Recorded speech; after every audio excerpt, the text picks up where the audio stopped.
Thank you. Okay.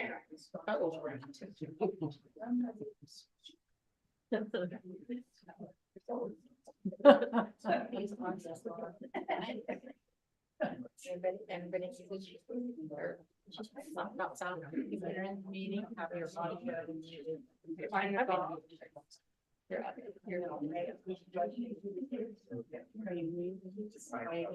Even better. Testing.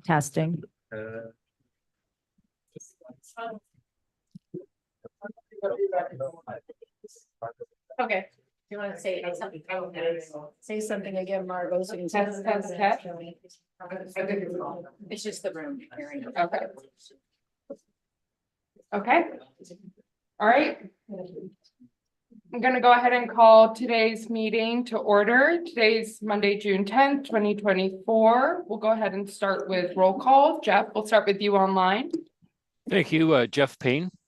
Okay, and then Bob, we'll start with you down there. Bob Gressens. Scott Winters. Margot Clinton. Sue Gordhammer. Suzanne Johansson. Nathan Nelson. Okay, great. Next, we'll move into the visitor section. This is for anyone that would like to bring up anything that is not on tonight's agenda. So if you have anything you would like to discuss that does not pertain to tonight's agenda, you may let us know. And then if you are online, if you would like to raise your hand, you can by doing raise your hand online, or if you're on your phone by doing *9.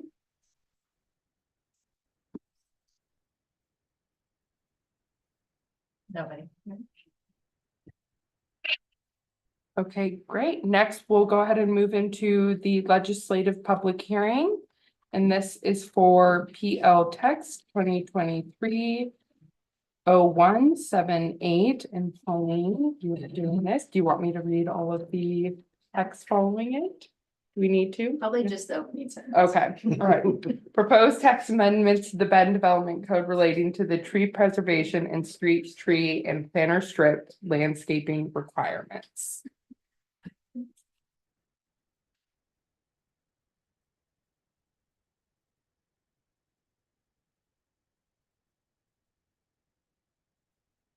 Good evening, Commission. Tonight, we are going to be going through a proposed Bend Development Code update on a project we've been working on now for over a year. It's supposed to take 6 months, and as with any code update, it takes a little bit longer.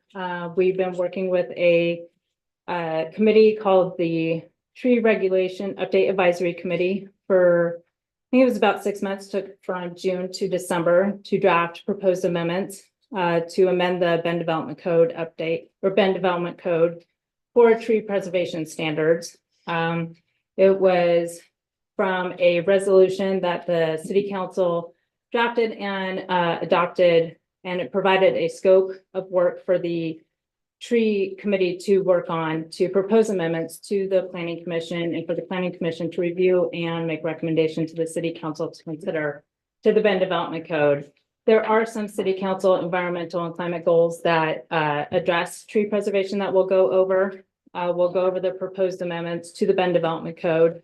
We've already went over TRUAC's responsibilities and recommendations during the Planning Commission work session, so we won't go over those again tonight, but we will go over the proposed amendments. We'll also talk about some proposed amendments to the street tree requirements and to some new requirements for planter strip landscaping requirements.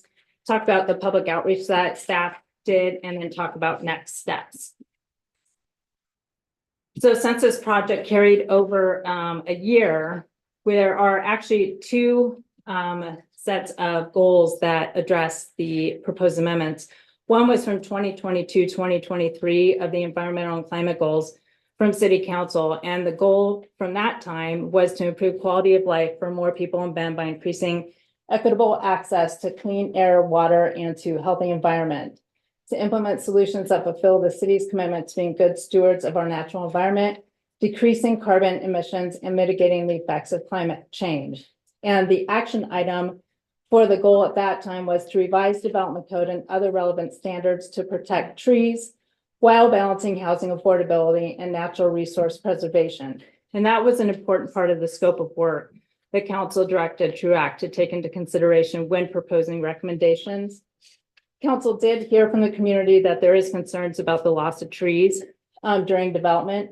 And when they did form that committee, they wanted them to look at tree preservation, but they wanted to make sure that they did not create a barrier to building needed housing, but at the same time develop code that was a step forward in preserving trees. During the TRUAC preservation meetings, the council updated their goals for the 2023-2025 time period, still an environmental and climate goal, and had a new strategy to advance the community climate action plan and encourage sustainable development. And with this strategy, it has a new action to develop new policies to support sustainable development, including policies that are responsive to community concerns such as the tree code, and which is what we're here doing tonight.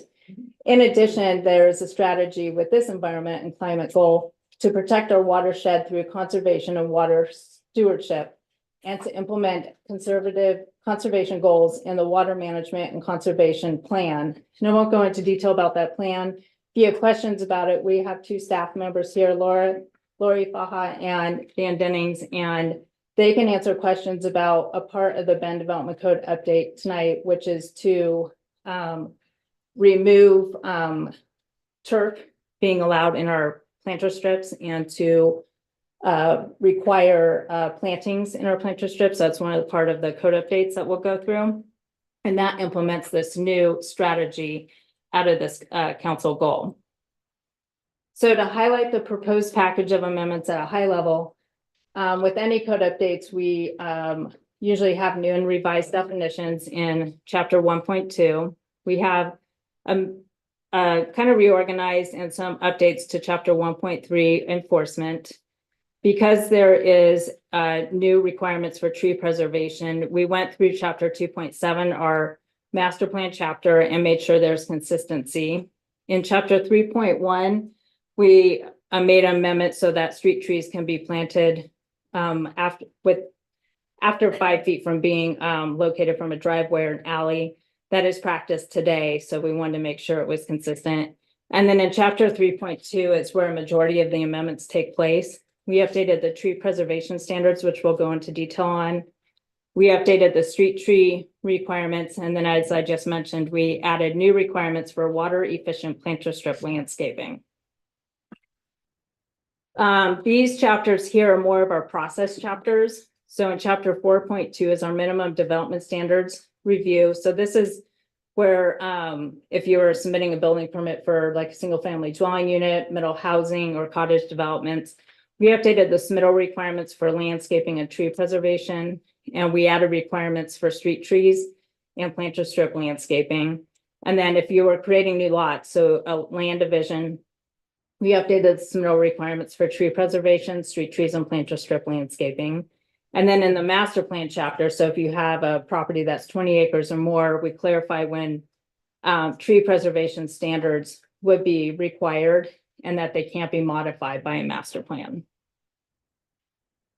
So the proposed development code amendments, just for everybody's understanding, since we'll use the term diameter of breast height, this is how we will be measuring trees, which is at 4.5 feet above the ground is the thickness of a tree. And so the term is diameter of breast height, which for short is DBH, and that's the thickness of a tree at 4.5 feet above the ground. So the trees that will be regulated, one is a regulated tree. These are the trees that would be mapped at time of application, and they would be 6 inches or larger, regardless of species. And then the larger trees, which would be an option to be preserved, are called priority trees. And that is a tree with a trunk or diameter of 20 inches or larger, measured at DBH, which is that 4.5 feet above the ground. So we have regulated trees and we have priority trees. And so I want to make sure it's easier to understand when tree preservation is required. So I'm going to walk through this a little bit slower and help everyone understand when tree preservation will be required as proposed. So when is tree preservation required? On a development site larger than 1 acre. So the following would be required if you are applying for site plan review and your property is larger than 1 acre. And site plan review is if you are doing a new development, so you're doing an apartment complex, you have 5 units or more. You're doing a mixed use development, so maybe you have a commercial and a residential type development. Maybe you're just doing a new commercial development or a standalone industrial development. Tree preservation would be required if it's 1 acre or larger. Or if you're doing a large expansion of 5,000 square feet, tree preservation would be required. If you're doing a land division, so again, if you have 1 acre or more and you're creating new lots, this would be required. Or if you are doing a duplex, a triplex, some type of middle housing development, a single family home on a property that is 1 acre or larger, tree preservation would be required. Are there exceptions allowed to tree preservation? Yes, there is. The following may either comply with the tree preservation requirements, or you can provide mitigation. So you wouldn't have to provide tree preservation, and we'll go into detail of what that is. But during the work session, we talked about 20% of providing preservation of priority trees, or 25% of the overall DBH, and I'll go into detail on that. So you could either do that, or you could just jump to make it mitigation. So the projects that would have the option of doing that would be a land division or site plan review on sites smaller than 1 acre or smaller. So a land division, or if you have 5 units or you're doing commercial or industrial development on a site that's 1 acre or smaller, could either opt to preserve trees, or they could just go straight to mitigation. Or a site with 3 or few regulated trees. And the reason why staff added the site with 3 or fewer regulated trees, this was not a recommendation from TruAct, but it does add a lot of flexibility, because if a site only has 1 tree, staff realized it may be impractical to preserve that tree. A discretionary path may not actually be practical to go through for preserving 1 tree. And 25% of 1 tree is really hard to justify for preserving it. So we just felt 3 or fewer regulated trees is a reasonable exception to allow taking down, and they can mitigate for it. Lastly, are there any sites exempt 100% from preserving trees? They don't have to mitigate, they can just remove trees. And there is. If the site is 1 acre or smaller, mitigation is not required for single unit detached dwellings, middle housing type developments, including duplexes, triplexes, quads, single room occupancies with 6 or fewer, or your cottage cluster development. So on 1 acre or less, these type of developments can remove trees, and mitigation is not required. So just to make sure,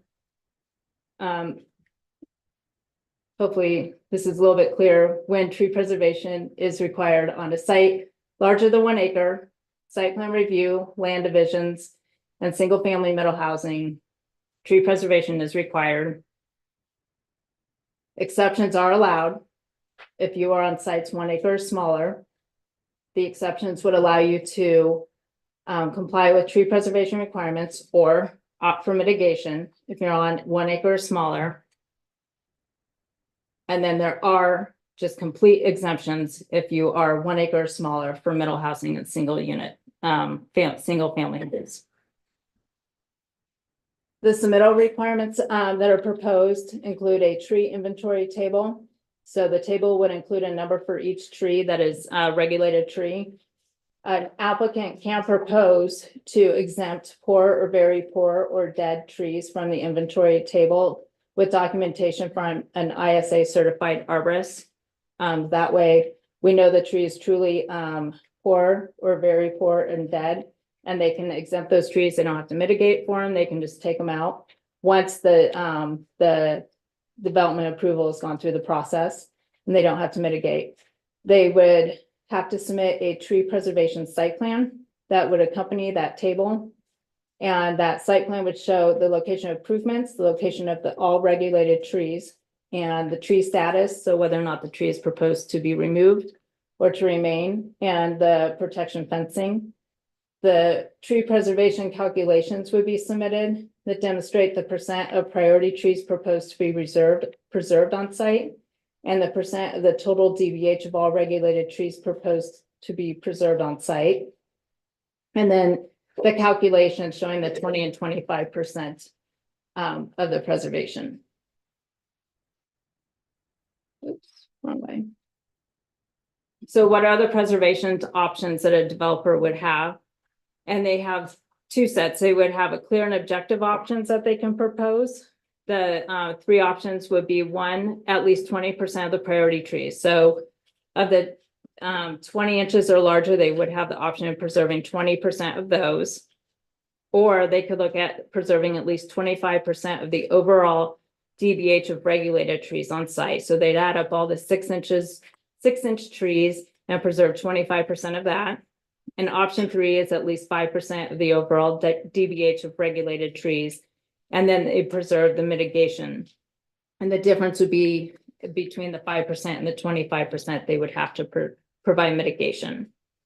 In some cases, it may not be practical to preserve at least even 5% of the overall DBH on site. So a developer could apply for the discretionary path. And so this would not be a clear and objective path. They would have to demonstrate that it's necessary to remove less than 5% of the overall DBH of all regulated trees on site.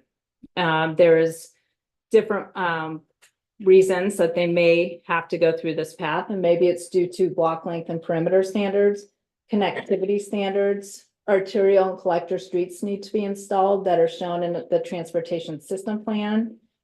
Potentially the removal is necessary due to existing or proposed utilities that cannot be relocated to an alternative location. And it may be due to site topography, but it will be the applicant's responsibility to demonstrate that it's necessary to remove the trees less than 5% based on one of these 5 reasons up on the screen. There is a number of tree preservation incentives that are similar to the Southeast Area Plan incentives, that if a developer is able to preserve more than 20% of the priority trees or more than 25% of the overall DBH, that they would be eligible for, including a reduction of setback requirements up to 30%, increased lot coverage requirements up to 20% on the lot or parcel with the tree identified for preservation, reduced landscape coverage requirement up to 10% on that lot or parcel, and then reduction to lot or parcel dimensions, including size, by up to 10%. The 2 mitigation options that are being proposed is tree replacement on site to make up for anything less than the 25% DBH. And then payment in lieu of tree preservation. And the proposed payment will be considered by City Council on June 20th. And the proposed payment would be $600 per replacement tree that is required in the top section. The proposed root protection zone requirements are for to be the root protection zone is a 12-foot radius circle. As shown up in the diagram there. There is allowance for up to 25% of encroachments for new structures or utilities that can be proposed, and demolition can also occur within that area, as well as land disturbing activities.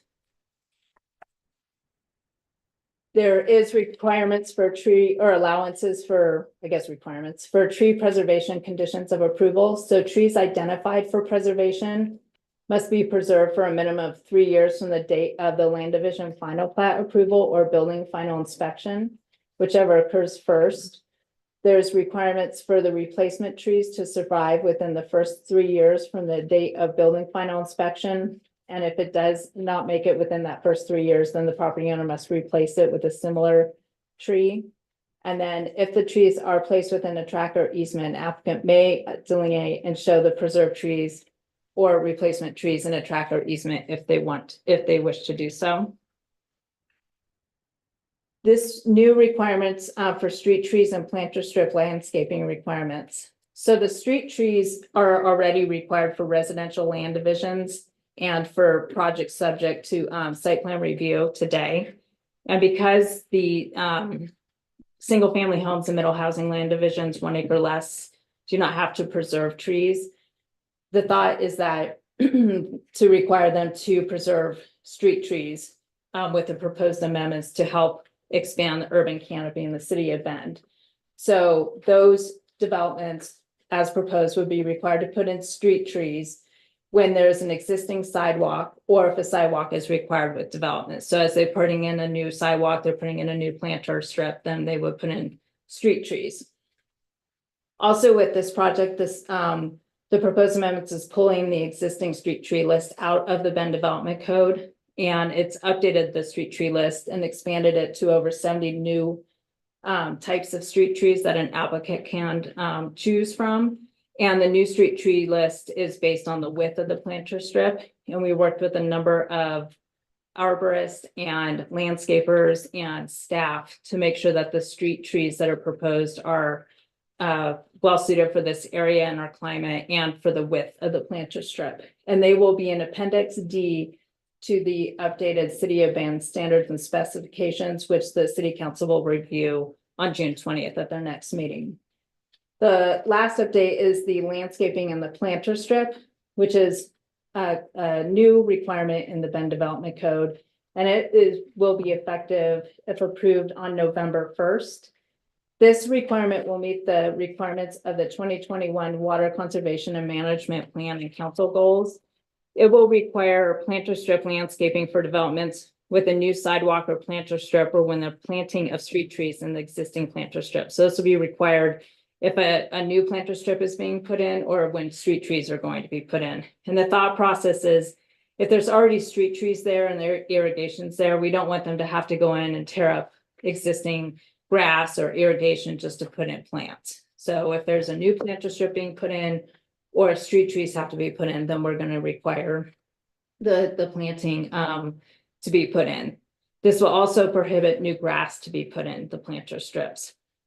And the plant list, which is a very, very long plant list, will be a new Appendix E of the City of Bend standards and specifications. And council will review that as well on June 20th. But as a reminder, if this gets approved, it won't go into effect until November 1st. So the public outreach that took place, we started a webpage called the Tree Code Update webpage back in April a year ago. TRUAC, as I mentioned, held 9 meetings, June through December, to make recommendations, which are included in this draft. Staff did hold 2 hybrid informational sessions where the public was invited to learn about TRUAC's recommendations and they were able to ask questions on March 7th and March 12th. Staff emailed the draft on May 3rd to over 300 people who expressed interest in the proposed amendments. And then the planter strip landscaping with the water efficient plant list was emailed and shared with the Utility Public Advisory Group, the Oregon Landscape Contractors Association, COBA, Harmony Farms, Avion Water, the Bend Development Code Update Group, and local nurseries. And then last week, the Planning Commission held a work session to learn about the proposed code amendments. And then next week, on June 20th, depending on the outcome of tonight's Planning Commission hearing, the City Council is scheduled to hold their first public hearing and tentatively scheduled for a first reading on the proposed amendments. So I can answer any questions you may have about the proposed amendments related to, I'd say 90% of the code amendment when it comes to tree preservation. And then Dan and Lori are here to answer any questions you may have about the planter strip landscaping, the water efficient portion of the package of amendments. Questions?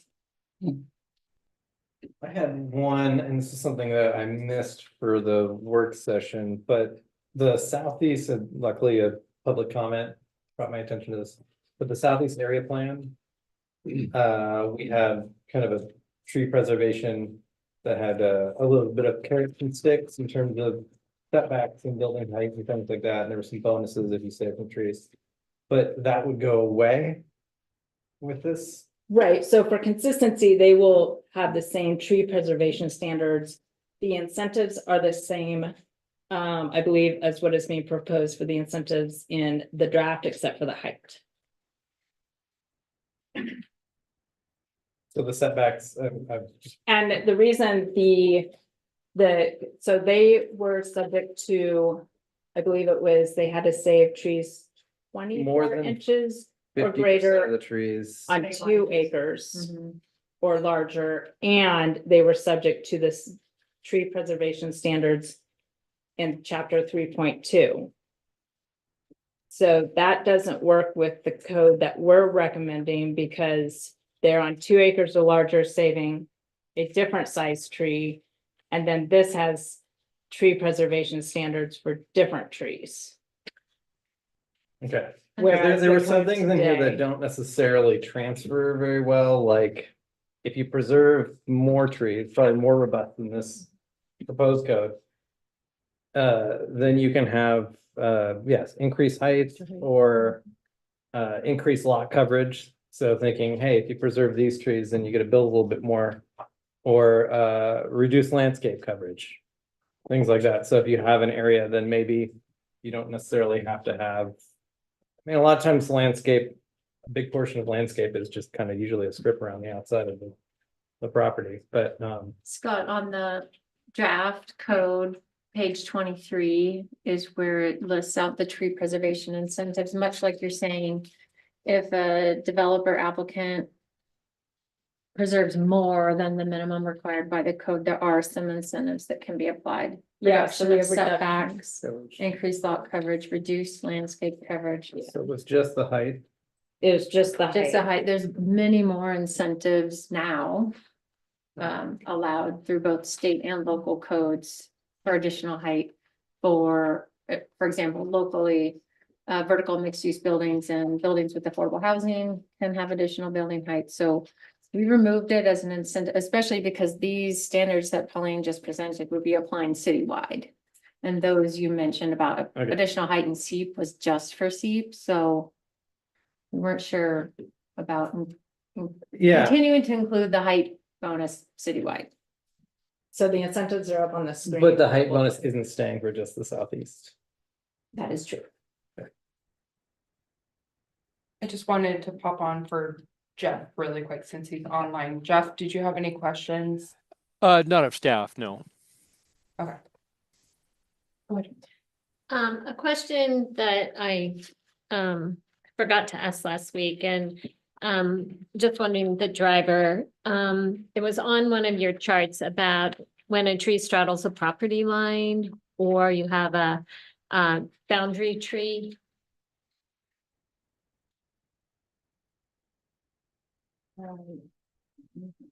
Yeah. Oh, it's under submittal requirements.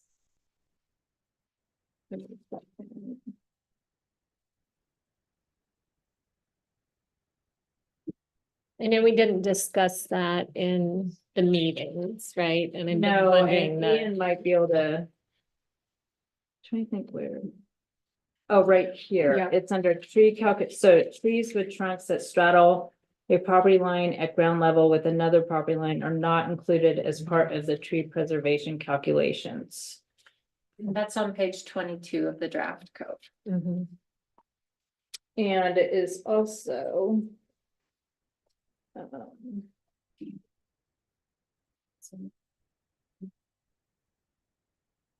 Number 3. Okay, it's also under applicability. So under applicability, when the trunk of a tree straddles a property line at ground level and crosses the right of way is considered an on-site tree for purposes of the tree preservation requirements. Where the trunk of a tree straddles a property line at ground level with another property is not considered for purposes of the tree inventory, but they have no authorization to remove it or anything, but they can't touch it. Okay, So it's considered kind of off limits. so don't count it and don't permit it.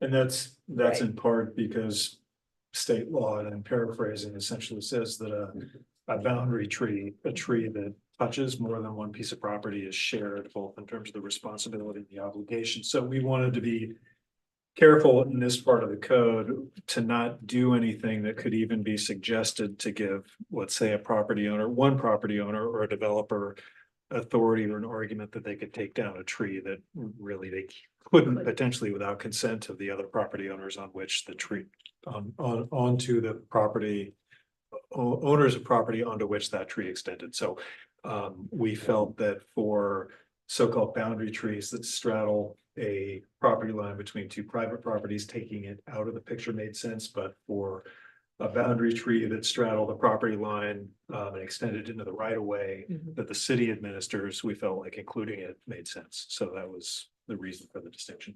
Okay, Is there thanks. in the code, and it might not be included in here because it's already included, is there a definition for a boundary tree?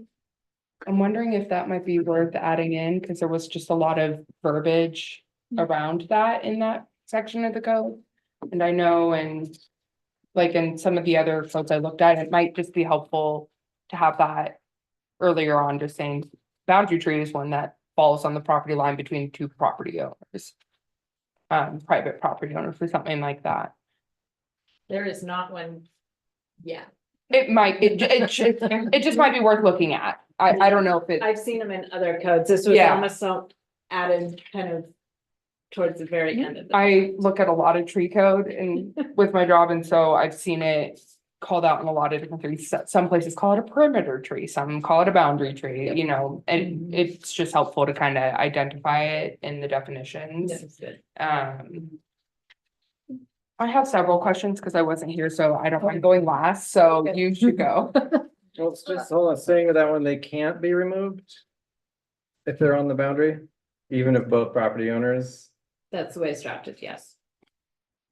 I just worry about like topography If and both things. property owners consent, it can be removed, correct? That is not the way it's drafted. So, That sounds like a problem.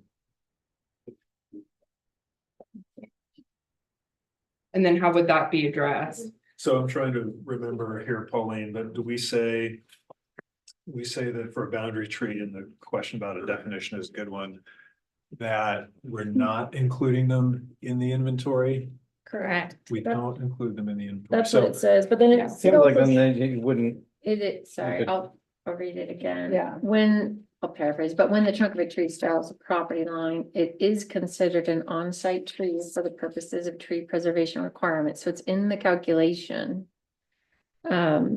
This one, it crosses the right of way. Yeah. Where the Right. trunk of a tree straddles a property line with another property, it's not considered, so Yeah. it's not at all in the calculation, But keep going. and they can't remove But it. But nothing in this code Nothing- authorizes removal of the boundary tree without written Without- authorization for removal of all involved property owners. Exactly. Okay. So they could remove it if everybody Maybe agreed. out with there. it. that's like if you got a but topography Yeah. constraint of like 5-6 feet, you have to create this well.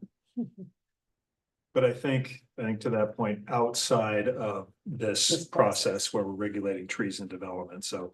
I want to be careful about not saying, sure, go ahead and take it out if you get everybody on board, but I think that's the upshot of this code is we're. Not including it in the inventory or sort of under the regulatory umbrella of this code, but that doesn't mean that. 2 or 3 property owners that each had a stake in the outcome of a tree could agree to do something about it.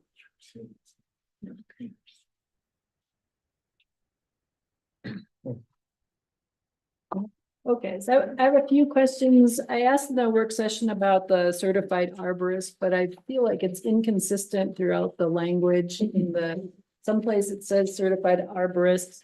Other places it just says a qualified individual, which doesn't say that it has to be ISA or whatever the Right. the number was. I just want to make sure, that's intentional because So the following information must be prepared by a qualified professional or surveyor. So we didn't want it to be submitted by a ISA certified arborist. It doesn't have to be, that's a whole nother level of qualification where a Just surveyor for a could. survey, but not when, my concern was just that we would get every tree in Central Oregon is stressed because we live in a desert. And the climate has changed since the trees first started growing, If especially it's these a big ones. poor if you're concerned about the poor or very poor, then that has to be submitted by an ISA certified right. arborist. That's in B, little b. Because it says, in addition, supporting documentation from an ISA certified arborist must be included. It's just in several different places that Mhm. sometimes it says qualified professionals, and that means somebody with on-the-job experience. So that doesn't necessarily mean a qualified arborist under the ISA. And then it says qualified professional, but the definition doesn't say. So I just would like to be sure that we are getting good information about the trees. So we're only taking out the trees that are going anyway, I guess. So it just feels inconsistent to me. I can show you afterwards where. So just a couple of other questions. How often do we plan to update the plant and tree list? I know we have a new list. You said it was quite comprehensive. I'm thinking about crab apples and pin oaks as our street trees and all the things that are wrong with having crab apples and pin oaks as street trees. And I don't know how long, I mean, they've been there a long time. I just wondered how often we would actually think about that in terms of revising what trees we might, and plants, actually, because there's a plant list as well, we would consider to be appropriate for planting in our area. Do you want to try and help with that, Sam?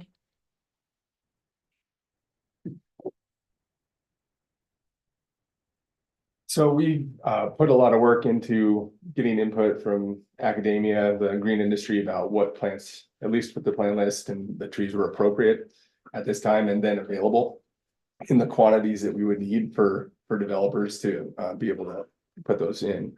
I think as we can't forecast out as changing climate and certain species would drop off, but I mean, those are things that we could look at on maybe like a 5-year period. I mean, I'm throwing that out there, but it would be something that hopefully we're not updating every year. I wouldn't think we would update it every year, but I also think probably waiting 20 or 25 years might be too long, just Right. based on even just practices of what people have figured out. Sure. Things that drop things on sidewalks are usually messy and dangerous. And since it's not going to live in the Bend Development Code, it's going It to can be be much easier to easier make- process. okay. So if there's a pest or disease, we can take it off much easier. If there's a new tree that the nurseries are able to get, much simpler process.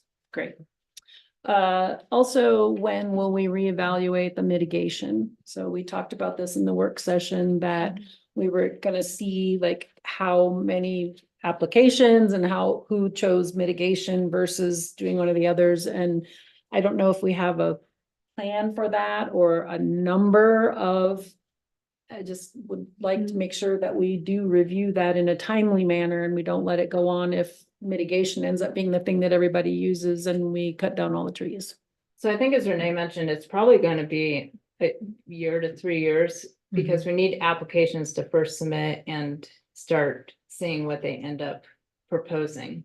And then go through the development process. I mean, it's going to take some time. Yeah, and in council's direction, we may see what they say on June 20th, but they hadn't asked us to return in any specific time period. We committed to tracking what different developments end up using and what trees are preserved and what mitigation options are selected. Council may ask us to return in a couple years, or if we see a trend that is unintended, Right. and That would be negative, my hope, that then we we would be might looking at want to it. revisit it sooner. And TRUAC has a list that was outside the scope of things to work on, and that was one of their recommendations is that we track the options that were used, options, I'd say 1 through 4, the 3 clear and objective, and the discretionary and mitigation being as well. And so council's gonna look at those. So one more along that same line. Uh-huh. The 3-year survival, how are we gonna monitor the 3-year survival? Will there be something that planning has when a tree is planted or a development is approved and there'll be something that's gonna pop up on somebody's computer 3 years from now to go out and look at the trees? But I mean, I just worry we're writing these things in, but are we really thinking about how we're actually gonna implement them? Because if we aren't gonna implement them, Why are we doing this? Would it be sometime a warranty bond? Like I think about like something like. But it gonna could be, I mean, there could be different owners even by the Yeah, time, you know, even 3 years later, it could be completely different. So I just wondered what I mean, I get that. So anybody who's lived here for any length of time has seen these big trees come down and trees that die and come down later because of damage, which I really appreciate all the stuff about root zone, because I think that's probably a key part in that. So But are you talking about the trees identified for preservation? Well, probably both replacement trees. Replacement as well, because it says a tree has to be alive 3 years from when. So it's either from the date of building final inspection, which is basically their certificate of occupancy. Or final plat. So it's gonna be no different than when somebody gets, well, you can correct me if I'm wrong, Renee, but when someone puts in their landscaping for a commercial building and they get a certificate of occupancy and something dies and we find out that the landscaping died. We know when they get their certificate of occupancy and 3 years from their date of certificate of occupancy, there's a timing mechanism. The 3 years, they would have to replant it. Okay, the we find out part was the part I was trying to Yeah. figure out. What does we find out. No, and that's mean? a great question, because even now, the development code requires, like in that situation, like a commercial development that goes through site plan review, there's a standard code requirement that the owner must maintain all the landscaping in good health or replace it if it dies. And so, right, we're not out there every day checking, but we will often find out about it because a subsequent application on that property comes through for something else, and we compare the plans and like, what happened to all the landscaping? So it might be that, it might be through a concerned citizen who lets us know. But that's realistically how we find out and then look into it. Okay, and the very last one is non-plant ground covers included bark dust. And do we think about fire hazard when we talk about putting bark dust down? Yeah, so what we were trying not to do is limit it. Considering all the cause and effects of the plants and the materials we choose. You know, we want to offer, you know, composted mulch. As a viable option, just because it creates more moisture retention in the soil, so there are benefits to using that. Additionally, you know, if we go all rock, there is the radiated heat effects that it has on the plant material and the neighborhoods that that goes in on. So we did, I can't say we came to a consensus, but we did consider that with the Firewise recommendations that are always coming out. So I think having both options gives variability that the developer can choose depending on what the HOA decides to adopt in their CCNRs. Okay. Thank you. I have a question. So in the work session, the representative from the committee that was speaking mentioned that the mitigation fees, like the committee would recommend that the mitigation fees from developments that are taking that path, that those fees be used to offset the costs for affordable housing developments. What's the rationale for just not exempting the affordable housing developments from paying the mitigation fee?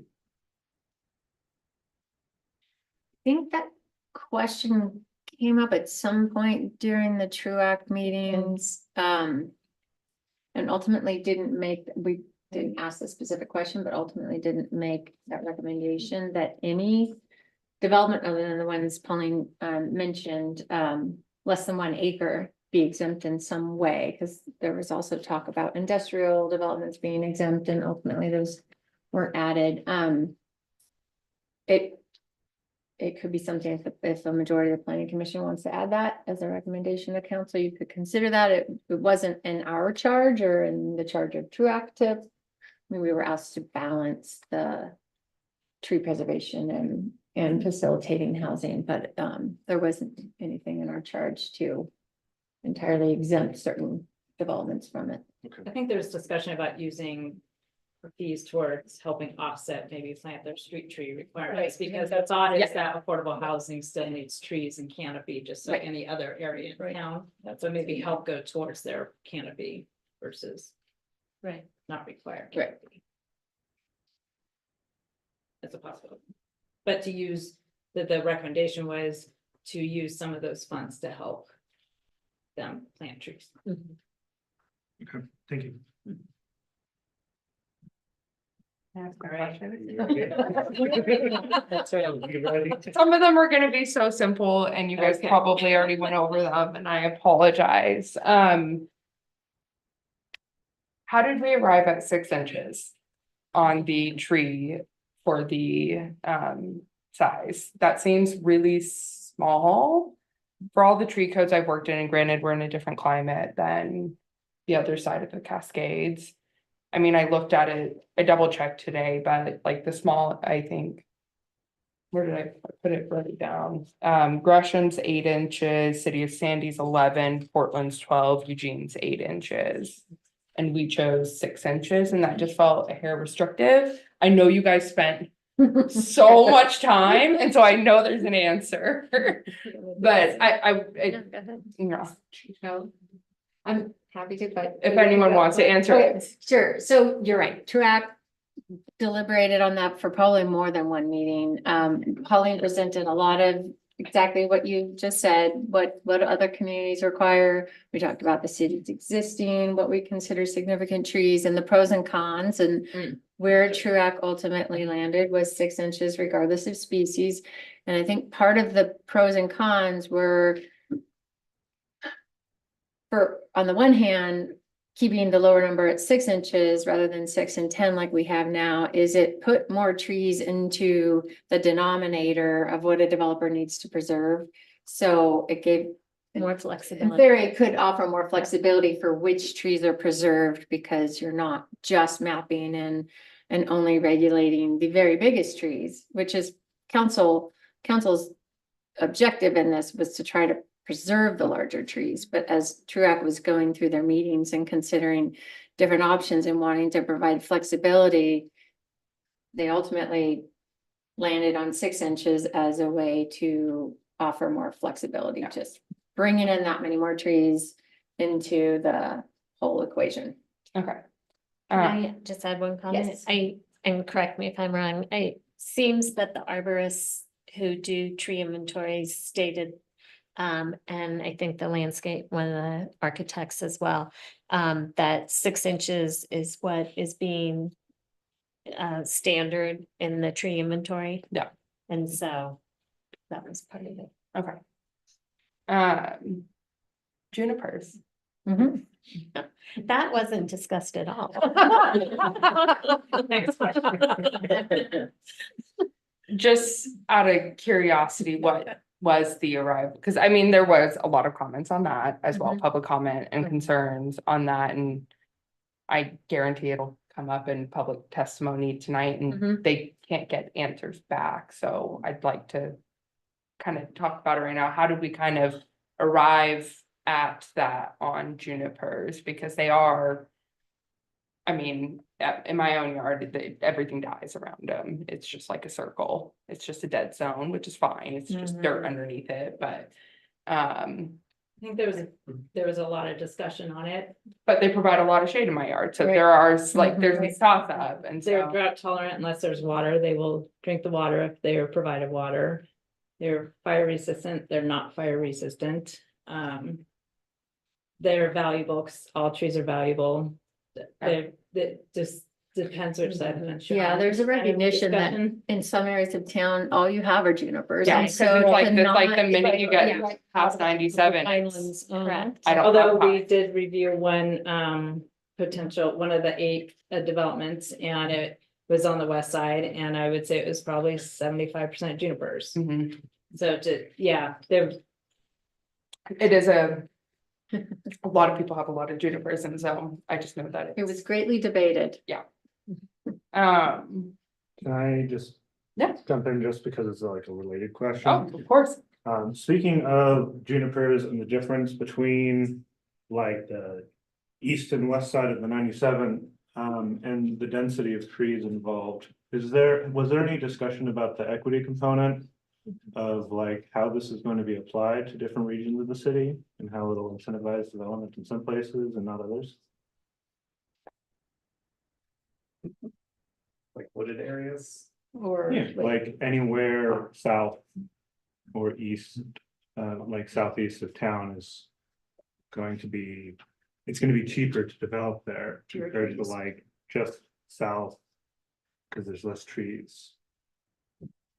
And so, That question specifically, I don't came up, but, the topic of equity came up certainly in use of the MU fee fund that would be created and trying to identify areas of the city that are under, Yeah. you know, underplanted with trees and trying to increase the canopy in certain areas of town, but I don't think the question of some areas of the town having more trees than others and what impact that might have on what sites developers choose. But there might be comment on that. But we just don't have data as well. I have a tangential Go for it. question. Just, and this is more of just clarification. So the in lieu of payment, it says it's based on for each replacement tree, and the replacement trees are based on the diameter. So 20 inches a lot larger need 4 replacement trees. So if you took down a tree that's 20 inches larger, you'd have to pay the 600 times 4, so you Correct. just pay 2,400. So the thought process on that is it's an incentive to save the larger trees and remove the smaller trees. I just think about that with the juniper, because there's junipers that aren't that big that have giant trunks. Some are quite large. Yeah, no, so I'm saying they're short.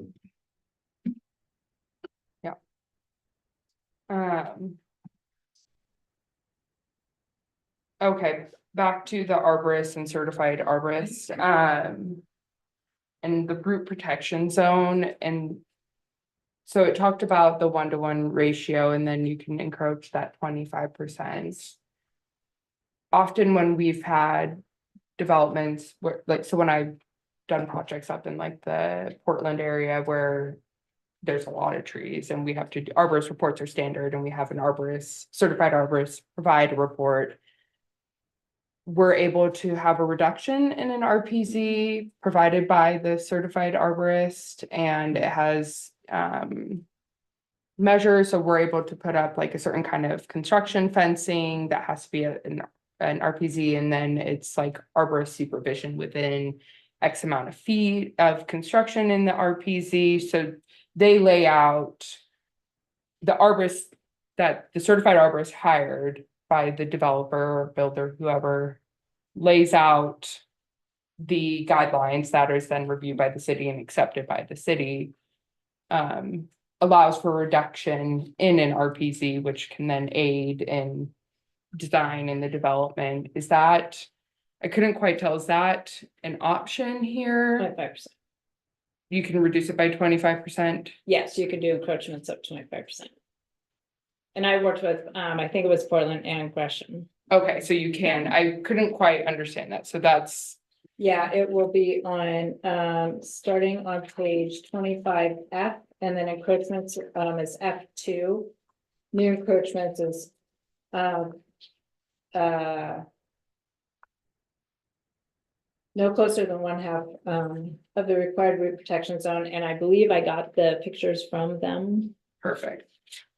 Can I just ask a Yeah. question? Are you saying here's the root protection zone and we're shrinking the whole thing? Yes, Okay, which is different, right? Because we're saying you can impede. This is the root protection zone and you can impede on 25%, but not shrinking the whole thing based upon an arborist.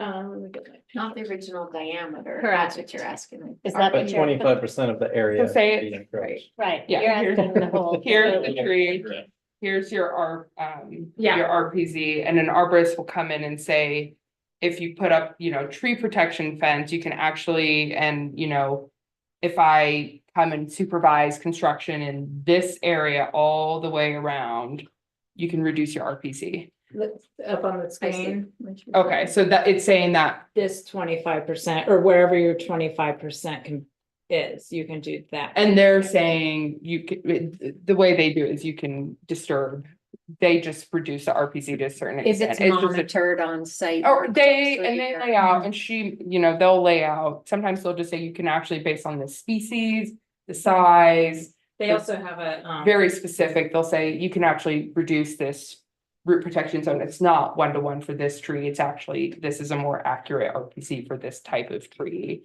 This is what it is. And that's the benefit of the certified As arborist opposed to report one site fits all. than to the 1-to-1 ratio. And so I didn't know if, this is the only allowance that's being proposed. The difference Okay. between us and Portland is they also have certified arborists on staff. We don't. yes, some cities do. You just pay a consultant fee to the city and the city pays a consultant. So just so like Sandy's a small town and that's what they don't have one. Quite a few of the smaller towns that we work in, that's what they do.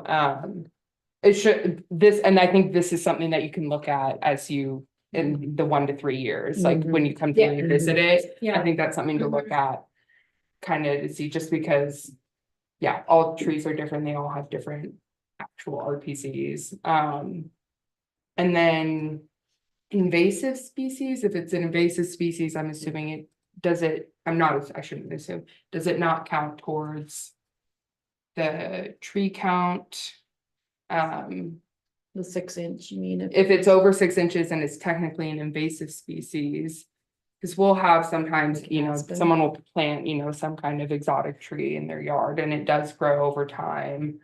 We don't have a list of invasive It's species. not currently in the Okay. code, based on any species. I doubt people are doing that. It'd be hard to grow many, it's hard to grow here, but it's, once again, just something to look at in the future. Those were the only things I thought of, just as I was reading it. I was just like, these are the holes that I saw, not holes, but things that I just saw missing Those are based good. off of my experience of reading it. Yeah.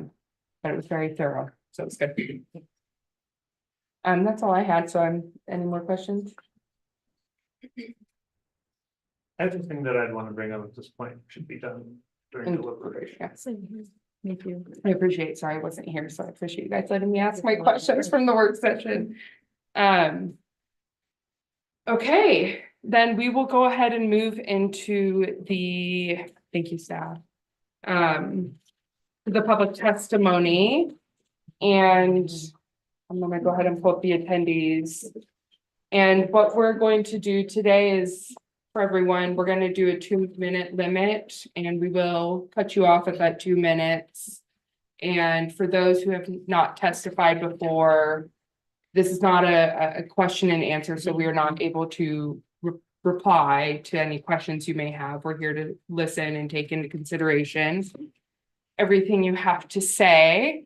And so with that, I am gonna start with one person online and then I will queue up a few people here to go after someone online. So I'll call out a few names first. We're in here, so we'll start with Dan because he's first on the list, and then once Dan's done, then we'll have Karen Johnson, Jeff Harris, Roberta Silverman, and John Hyland. So those will be the 4 that go after Dan. So Dan, I To see, be clear, Chair Clinton, so Dan Oh. Denning is an attendee, he is staff, so we Okay. might wanna first see if Yeah. anybody online. yeah, that's true. Anyone online want to? A few more minutes. Raise your hand if you would like to make any public comment or testimony. It may be known, Let's see, maybe. No hands at this time. okay? Maybe circle back after all. Yeah. Well, then we'll start with Karen Johnson, The table, the please. table. Thank you. And please state your name when you start.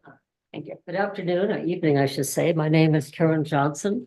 I'm a citizen of Bend. I wrote a proposed tree code 4 years ago, and I'm pleased to see that it's finally being acted on. I'm an attorney, and the first thing I need to do is object to a 2-minute time limit. This is important legislation. It needs to be rewritten to a great extent, and you cannot write legislation in 2-minute sound bites.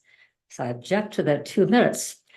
I submitted 4 exhibits, 4 pieces of paper, and each one has a copy. So if you could please distribute that for people. There are proposed rewrites of the code and illustrations of why I think this code has some serious objections. If you refer first to Exhibit 1, the 5% was supposed to be a mandatory minimum with no exceptions. Instead, it eliminates the 25% DBH option. This code now creates a loophole, allowing developers to avoid the 25% DBA option altogether. Clear cut the site and send the city a check for a pittance. And I say a pittance because it does not reflect the hundreds of thousands of dollars a developer can save by clear cutting and bulldozing the site flat. Last Monday, there were comments that seemed to reflect, yes, this is a bad thing. Let's hope bad actors don't take advantage of it. The point of legislation is to preclude bad actors from even trying. When you walk out of your house, you don't leave the front door open, hoping that it won't get burgled. You lock the front door. This 5% needs to be taken out of this code because it's not consistent with the intent of the TRUE Act Committee, which was to set mandatory standards that would really have some teeth and preserve some trees. If you could refer next to Exhibits 2 and Exhibits 3, you have a similar problem with mitigation by replacement. There are no criteria for when a tree can be replaced. As written, a developer could clear cut and bulldoze the entire site and simply put in replacement trees. Now, I'll give you an example. Say you have 50 priority trees on site. Karen, I'm gonna go ahead and have to stop. I'm sorry? I'm gonna go ahead and have to stop. you Okay, after I 2 minutes. refuse to stop talking unless you order me to stop talking. Karen, you have to stop talking. You're There's a ordering me to limit. stop talking. Yes, and All what right. you can do is still submit this to the staff and submit with your information, submit a letter with all your comments along with it, and it will still be in public record. That is not, I think, appropriate. What we have in this city, and I've seen it repeatedly over the last 10 years, is there's no dialogue. We say things, there's never This any is input. We need input on this. Thank you. Thank you. We'll go ahead and call Jeff Harris. That's me. Great. Thank you. I'm Jeff Harris. I was the chair of the committee. I'm testifying as a citizen, not on behalf of the committee. You heard from me last week for that. I do want to thank the volunteers, including Karen, who spent a lot of time helping us come up with some recommendations. We built general consensus, but we definitely had disagreement on the details. Our assignment was to recommend ways to preserve large trees, not stalemate. So we had to come up with something, and I think we did. My personal testimony is I would like to recommend that you allow for wildfire standards to be incorporated into the code. I am concerned about the requirement that a tree must live for 3 years. I'm not sure. I know you have to pick a number. I'm just not sure how that can be guaranteed. I wanted to formally state for the record that it is the standards and specifications for the city of Bend that make a code like this really hard to be as effective as it could be. And so that's why that was one of our tag-on recommendations, was that the city needs to engage in working with the city's standards and specs so that we don't have to just clear out trees for roads and utility ways. And then last, I do think industrial land should be excluded. We don't have that much industrial land left in Bend, and the likelihood that it's used for housing is extremely low. So that is a recommendation. So to close, you're going to hear that this code is either too much or not enough. And right now, 0 trees have to be preserved. And so the sooner we get a code implemented, the sooner we have data that we can use to adjust the living code and make it something that does serve our community's goals of both having a tree canopy and housing that is attainable. Thank you very much. Thank you. I'll yield my 12 seconds. Next, we'll call Roberta Silverman.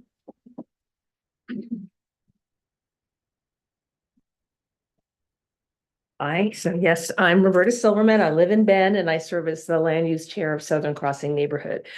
Association, and I want to commend City Council for listening to Bend residents about trees and establishing TRUAC, and appreciate the time, energy, and thought that went into this complex issue. However, the proposed preservation standards of 20% of priority trees and 25% of total DBH trees are, it seemed to be inefficient to achieve the goal of preserving more trees. In sample data provided by city staff, the current rate of preservation of priority trees was already 24%. So in other words, the proposed code amendments would require preservation of fewer trees than what is already occurring in recent developments. So if the goal is in fact to preserve more trees, we hope the Planning Commission will support a 25% priority tree standard and a 30% of total DBH trees. Also, another scenario. It would be great if the code could provide meaningful incentives to developers who do tree inventories before they design their projects and who then develop site plans that meet the tree preservation standards from the beginning. In other words, encourage developers to be more creative in where they site buildings on property so as to take tree preservation into consideration from the beginning of the planning process. Right now, what we see is the opposite happening. Developers create plans as though the property is a blank canvas without trees. And then when they later overlay the tree inventory on their plan, they say, we can't build this plan and preserve trees. So one potential incentive for developers that plan tree protection is a fast track approval process. I know that probably means hiring more people, but that would be a win-win because we would get houses built faster and save more trees. Thank you, Roberta. Okay, before John, you can come on up, and then I'm gonna go ahead and start calling a few more names, and then that'll be Morgan Greenwood, Chad Betterworth, Anna Bozich, and Kurt Schuler. Where's yours, John? Hi, my name is John Halen. I am on site wearing a maroon t-shirt. I am a resident of Bend and I'm an employer. The tree code that is proposed is a mistake. It's going to pass because of political pressure and it makes no sense. I'm sure some love this because it's just another lever they can pull on their Wizard of Oz machine planning code, which has put us in the housing crisis we're currently in. Congrats. But this is clearly not about the environment and instead is a weaponization of the code to slow or stop more housing from being built. You want to talk about carbon sequestration? The average tree sequesters about 70 pounds of carbon dioxide every year. That's 2 round trips to Redmond by car, same amount. If we don't build more within the UGB, we're further harming the planet and increasing greenhouse gas emissions because people are having to commute from further and further away. So many of the costs are still unknown, especially the long-term consequences when it comes to cost of building or even hiring staff and enforcement. I think it was mentioned, we'll find out about the costs, about the proposed code. Well, we had to come up with something. That is not a way to run a government. We're 6,000 units in the hole and it's not getting better. If you're 45 or under, good luck surviving in this town. I want you all to know about my spirit animal, Kotoko Wamura, who was the mayor of Fudai in Japan. In the 1960s, he spent millions building a 50-foot seawall because he knew a tsunami was inevitable. People made fun of him, called it wasteful spending, and he died not knowing that his actions saved the entire town when the tsunami hit in 2011. Now he is a hero. I ask that you also think of the long-term consequences for our community in regards to this proposal and wish that you too are brave enough to stand up to public pressure and make the right decision. I ask that since this is inevitable that this will pass, that you put a sunset clause of 1 year on this because you know once it's in the books, no one would vote it out. If it's working, great, vote it in again. Okay, If it's John. not, let it die a quiet death. Thank you, John. Okay, Morgan.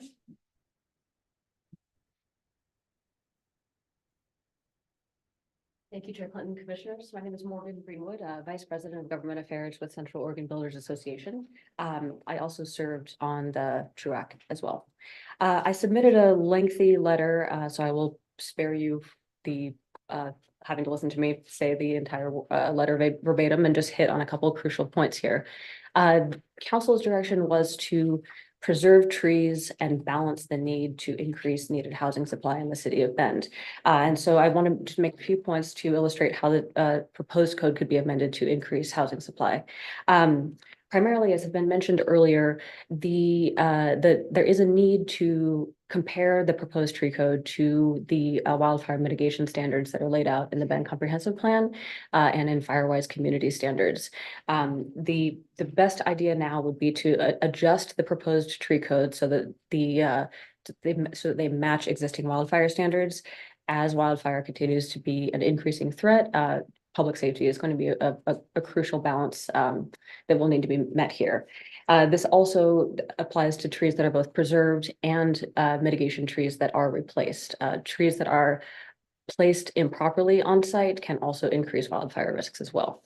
In addition, as I'm sure this body is aware, Governor Kotek convened the Housing Production Advisory Committee last year, who submitted several recommendations to increase housing production, one of which was the implementation of a statewide tree code.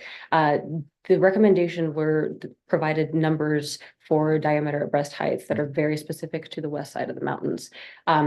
They are not really appropriate for the east side. A 48-inch tree is going to be few and far between on this side of the mountains.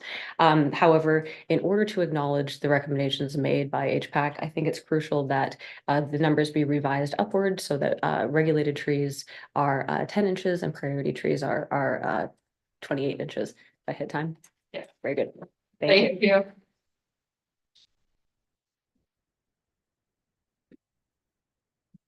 Okay, chat.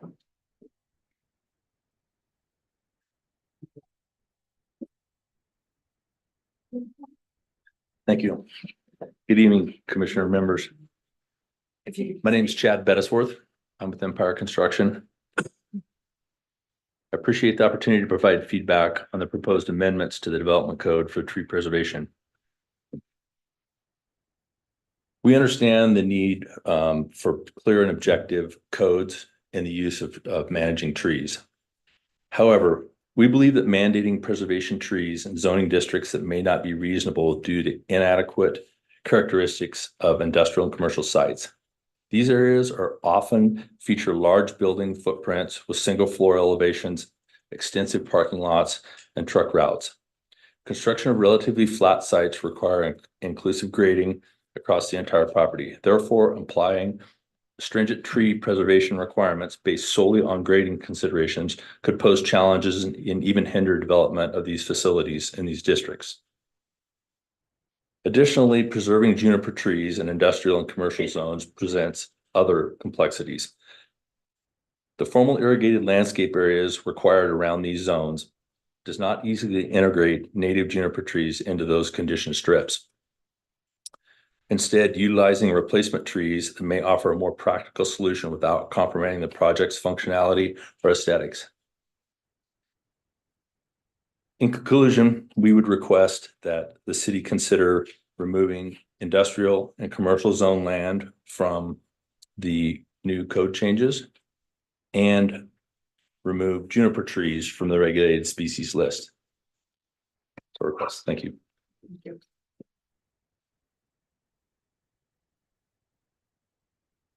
Anna.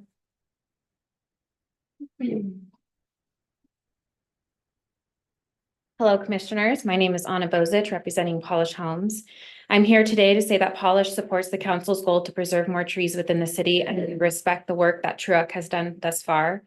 One of our owners, Corey Bittner, served on the committee. That being said, I do want to recognize that the folks here in opposition of the proposed tree code are all members of our community, and we all value the character of Central Oregon and understand the need to find a balance between preserving the natural environment and building the much needed homes that will combat the current housing crisis. We live in an environment where developers are faced with low land supply and high housing demand. We cannot continue to burden the available land with additional limitations that make it financially infeasible to develop. We expect that the proposed tree code will cause a direct increase in costs that will inevitably be passed on to the home buyers. To put a number to this increase is difficult as every development has its own set of unique challenges and opportunities. If given more time to analyze, Polish is committed to working with the development community to understand the cost impacts while working with TRUAC and the public to write a tree code that we all can support. As you can see, there's a lot of disagreement on the current proposal. We do believe that the current proposed tree code does not properly address existing master plans. As the developer and builder of two of Bend's largest active master plans, Easton and Petrosa, Polish asked that Planning Commission recommend exempting approved master plans. Master plans of this magnitude required forecasting anticipated costs 8 to 10 years in advance. Petrosa and Easton also require balancing cut and fill over different phases in order to balance over 150 acres of land of dirt to achieve the required density per the City of Bend code. At the time of approval in 2020 and 2021, this proposed tree code was obviously not taken into consideration. By requiring master plans to abide by the new code, the current density and livability of these master plans is at risk and could lead to unforeseen costs, as tree preservation was mostly considered in open space and public parks. It's with this information that I urge the Planning Commission to make a recommendation to City Council that the current proposed tree code is not adequate. Sorry, it's okay. It goes so fast. I was checking something. Thank you. Kirk, while you're coming up, I'm just gonna remind those attending online, if you'd like to make a comment, to raise your hand. And then after Kirk, we'll go ahead and call up the final speakers, who will be Corey, Carolyn, Sherry, and Donna. Okay, floor first, Kirk. All right, Chair Clinton and Commissioners, thank you very much. My name is Kirk Schuler. I'm President and CEO of Brooks Resources Corporation, but we're the managing member of NWX2 LLC, which is the developer of Northwest Crossing and Discovery West. And also we're the managing member of TB Bend, developer of commercial buildings and industrial buildings. I say that because I submitted letters, one from each of those organizations, trying to be specific around residential and commercial. I'm just going to hit on two highlights. One of the things is I got to see the staff report that came out subsequent to my submitting those letters. And I want to share with you that staff report and draft finding we have some concerns with.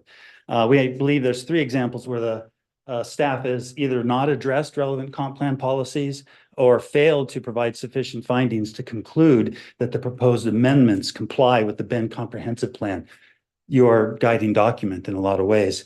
First off, in Chapter 6, under economy, policy 6.8 was not even addressed. And policy 6.8 says the city will recognize the statements of the city's overall economic development objectives and desirable types of employment contained in the 2016 Economic Opportunities Analysis. And if you go to that document, you can read all about what the city decided to do about economic development lands, how it would be developed, how the specifics of slope. Anyway, it's a lot there to read. I hope that you are able to reference those. Chapter 10, Natural Forces, policy 10.18 is the wildfire policy. It was addressed, but I encourage you to go back and read the findings. The 2 paragraphs there, in my opinion, do not do anything to support or address the policy that's stated. It's important that you read those and understand that those findings are the legal basis for the adoption of these changes in the code. And lastly, on growth management policies 11.1 and 11.3, both of those were omitted. 11.1 is the city will encourage compact development and the integration of land use and urban growth boundaries. Thank you. Juniper trees are not allowed in the city right away. Remember that too. Thank you. Sorry. Good evening, planning commissioners. I'm Corey Harlan, the Cities and Towns Program Director with Central Oregon Land Watch, and I also served as Vice Chair of TRUAC.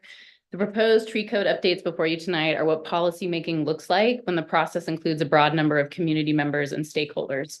It is incremental, it treads in the middle, and it leaves everyone feeling like they can see some of what they wanted, but certainly not all of it. These tree code recommendations are a step in the right direction, and if implemented as is with rigor and oversight, they should preserve more of our tree canopy without hindering needed housing. However, with a few adjustments, even more trees could be preserved while continuing to build the housing that our community needs. And therefore, we urge you to consider and make the adjustments we've outlined in our written comments. In the end, whether you decide to adjust this code or adopt it as is, there are two essential parts of this process moving forward that will be critical for the city to commit to. So we are asking that the Planning Commission speak explicitly to these in their recommendations to City Council. First, for a minimum of 3 years, monitor implementation of the code updates, including collecting and reviewing data on preservation options and development incentives used, and adjust the code and process if need be. This will help ensure we've achieved the shared desired outcome here, which is more trees, especially large mature trees, are being preserved as we continue to build the housing our community urgently needs. And second, take tangible actions and allocate resources to the next vital steps identified by TRUAC and Landwatch in preserving and expanding our urban tree canopy. This includes creating an urban forestry function and hiring a city arborist position during the next budget process.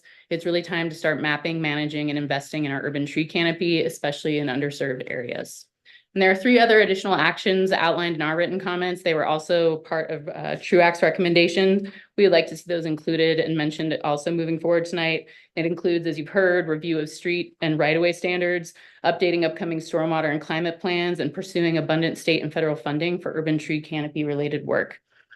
We really think that that is going to help us make progress towards the most important and impactful outcomes here, which is improving and expanding our urban tree canopy over time, while also building the housing that we need. Thank you. Carolyn, Carrie. Time starts now. Hello, and thank you very much for your public service and for letting us have input on what you guys are considering. I'm speaking on behalf of Save Bend Green Space. We're dedicated a nonprofit to ensuring that the city balances its growth along with preserving green space and open space, the health of our community and well-being. I'm going to try and go really fast.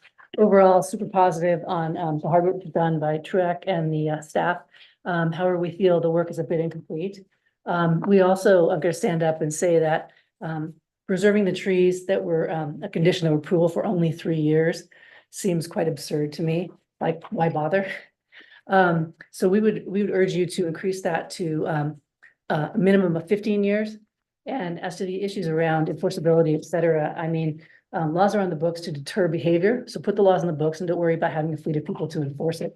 Second of all, you might try to engage the TCR process and homeowners associations to ensure that individual lot owners that purchase the property maybe after a few years preserve those trees in their landscaping. Homeowners associations already regulate landscaping in their developments quite tightly, as you know.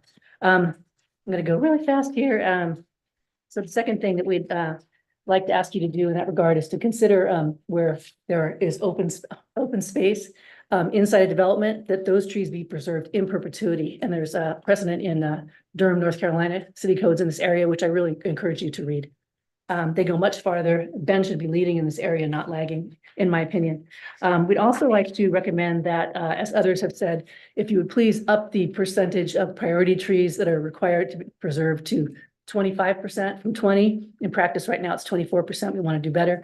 And also the regulated trees up to from their 25% to 30, please.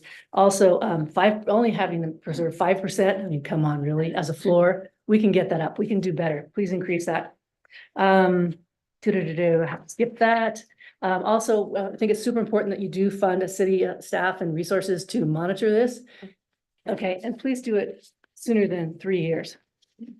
Thank you. Thank you. Sherry Bewick.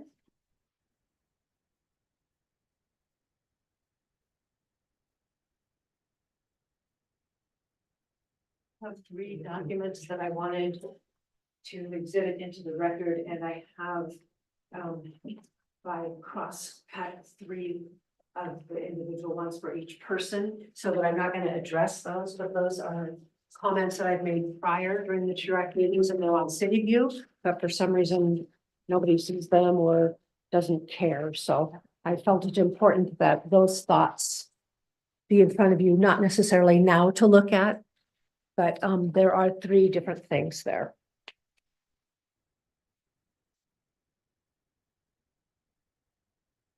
And for the audience, there's also copies over there for you if you'd like to take them on your way out. You ready? Yeah. Okay. So, good evening, commissioners. Hearing your questions at last week's meeting brought a smile to my face, a chuckle in my heart, and with one, I wanted to laugh out loud.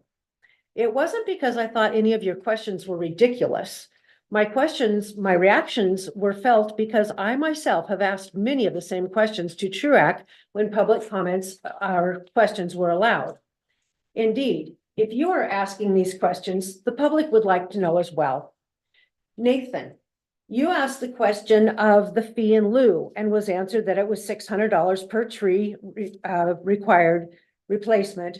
And if a largest tree requires 4 replacements, that is the $2,400.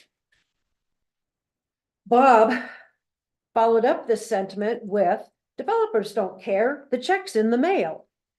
I am aware of cities, I personally am aware of cities that charge $450 per inch of tree in replacement value. So a 35-inch tree in a certain city is worth $15,750. The developer has to pay that per tree for every tree they take out. This is in a current city code. They'll just pass on the cost to the home buyer if it's only $2,400. If you sell $1 million home, what's 10 trees or 24,000 to be passed on to the price of $1 million home? Sue, you asked about exemptions and if all TRUAC members wanted an exemption. You were told an answer, but the actual answer is no. First vote on November 11th, 23 showed 5 wanted no exemptions, going down to 3 votes and another 3 votes and 2 votes for varying sizes. You have one of the documents there with a line-by-line minute reading of what that vote actually was. It was a majority at 5 votes wanting no exception. Another question asked. That's it. Okay. Thank you. Thank you. Okay, Donna Owens.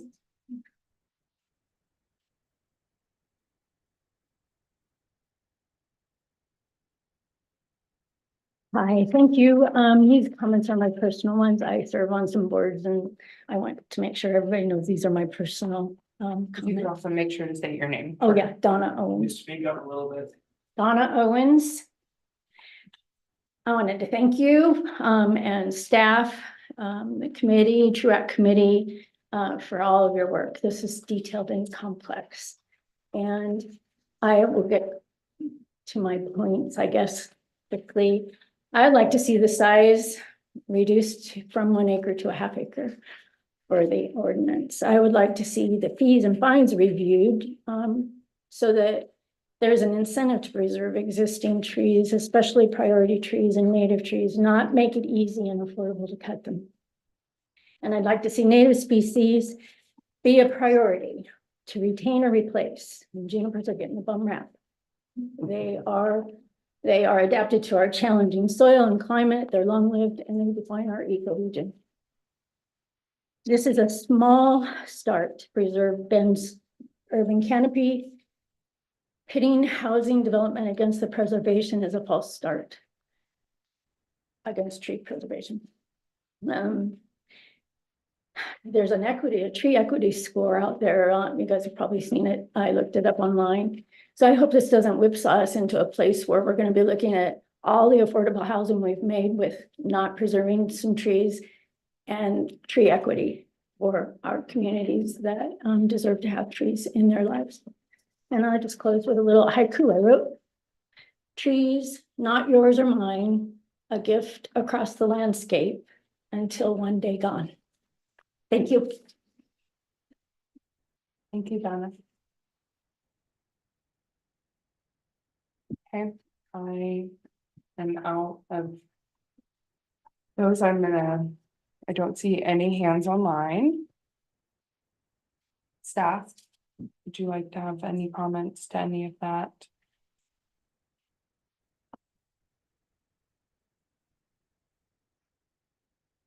I don't really have too many things to add. I think the one thing I will let you know is I have been working with the fire department. So I hope to have some information to bring back during the council meeting on that one. On the wildfire? Yes. And I would just point out, there is a pathway in the proposed code that trees can be removed if found necessary. I can't remember the exact term we used, but by the fire official, we know that the fire department's working on updating the wildland urban interface plan. And so we may have more specific information that we could integrate into the regulations, but at this point, there is a pathway, just like unsafe trees and hazardous trees, other trees found that necessary, whether they need to be thinned out or removed or limbed up.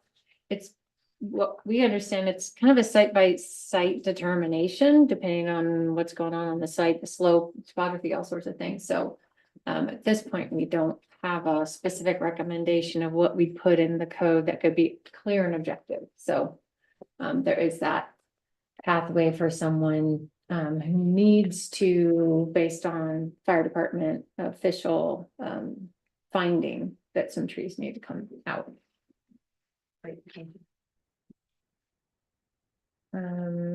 Let's see if there's anything else, just to clarify for the record.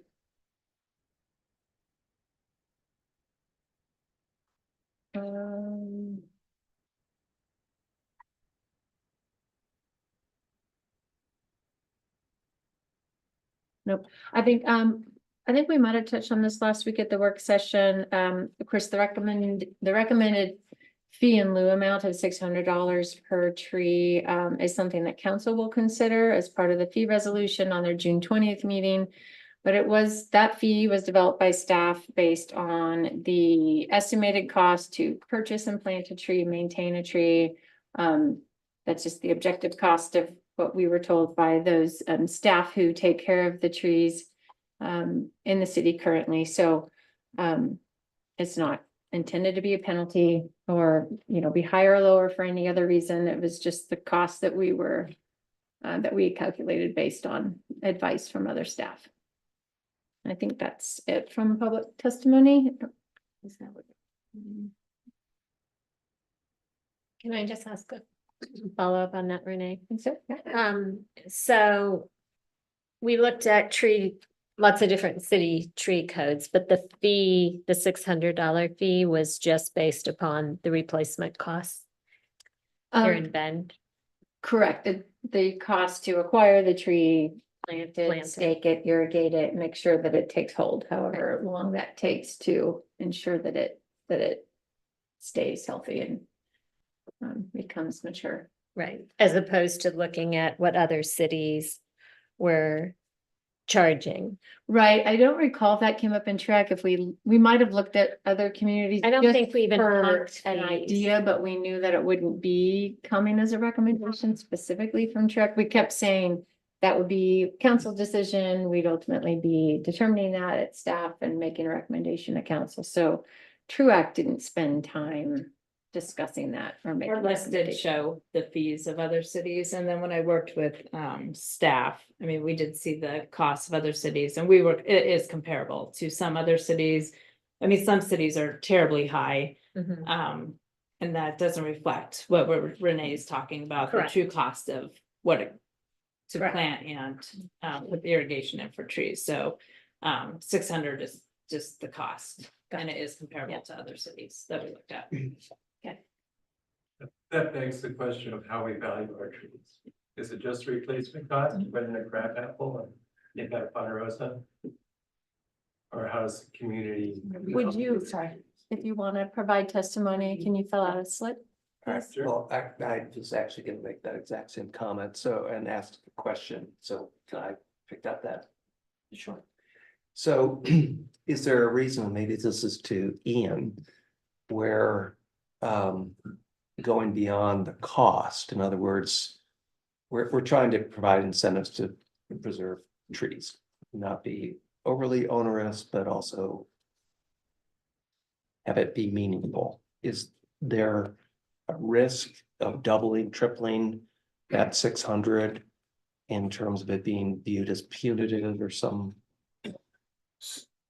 It's complicated, but yes, it's potentially complicated. But yes, there are legal considerations around any sort of fee, whether it's considered a fee or an exaction, which again, this is gets pretty complicated if we start talking about the takings clause of the Fifth Amendment, but without going too deep into it, we have to be very cautious about bringing too many of, I think, these laudable and understandable policy considerations about value and worth and expressions of our values into a development scenario when we are charging developers fees or either taking their property, either real property, or taking their money, because we have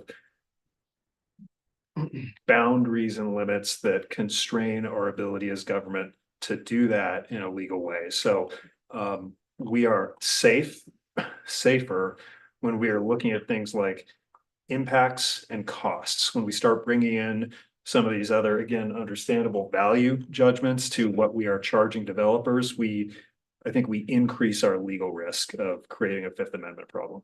Okay, thank you. And that's exactly what I was gonna say, cost and value. So thank you for that.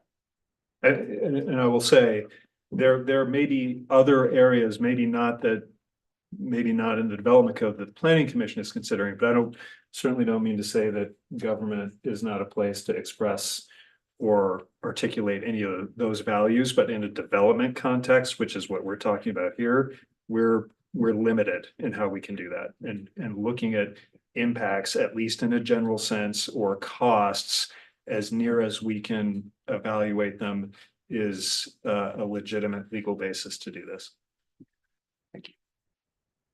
Just another quick question. If you'd like to, you can fill out a, it's not a Q&A, unfortunately, this is a public testimony, so if you'd like to fill out a form, you can fill it out up there. The public hearing is still open. You can email staff with your questions. You can email them directly with your questions. This is not a Q&A. This is public testimony where you're able to provide testimony and we are able to sit and listen, and then we deliberate based on some of the public testimony and what's provided.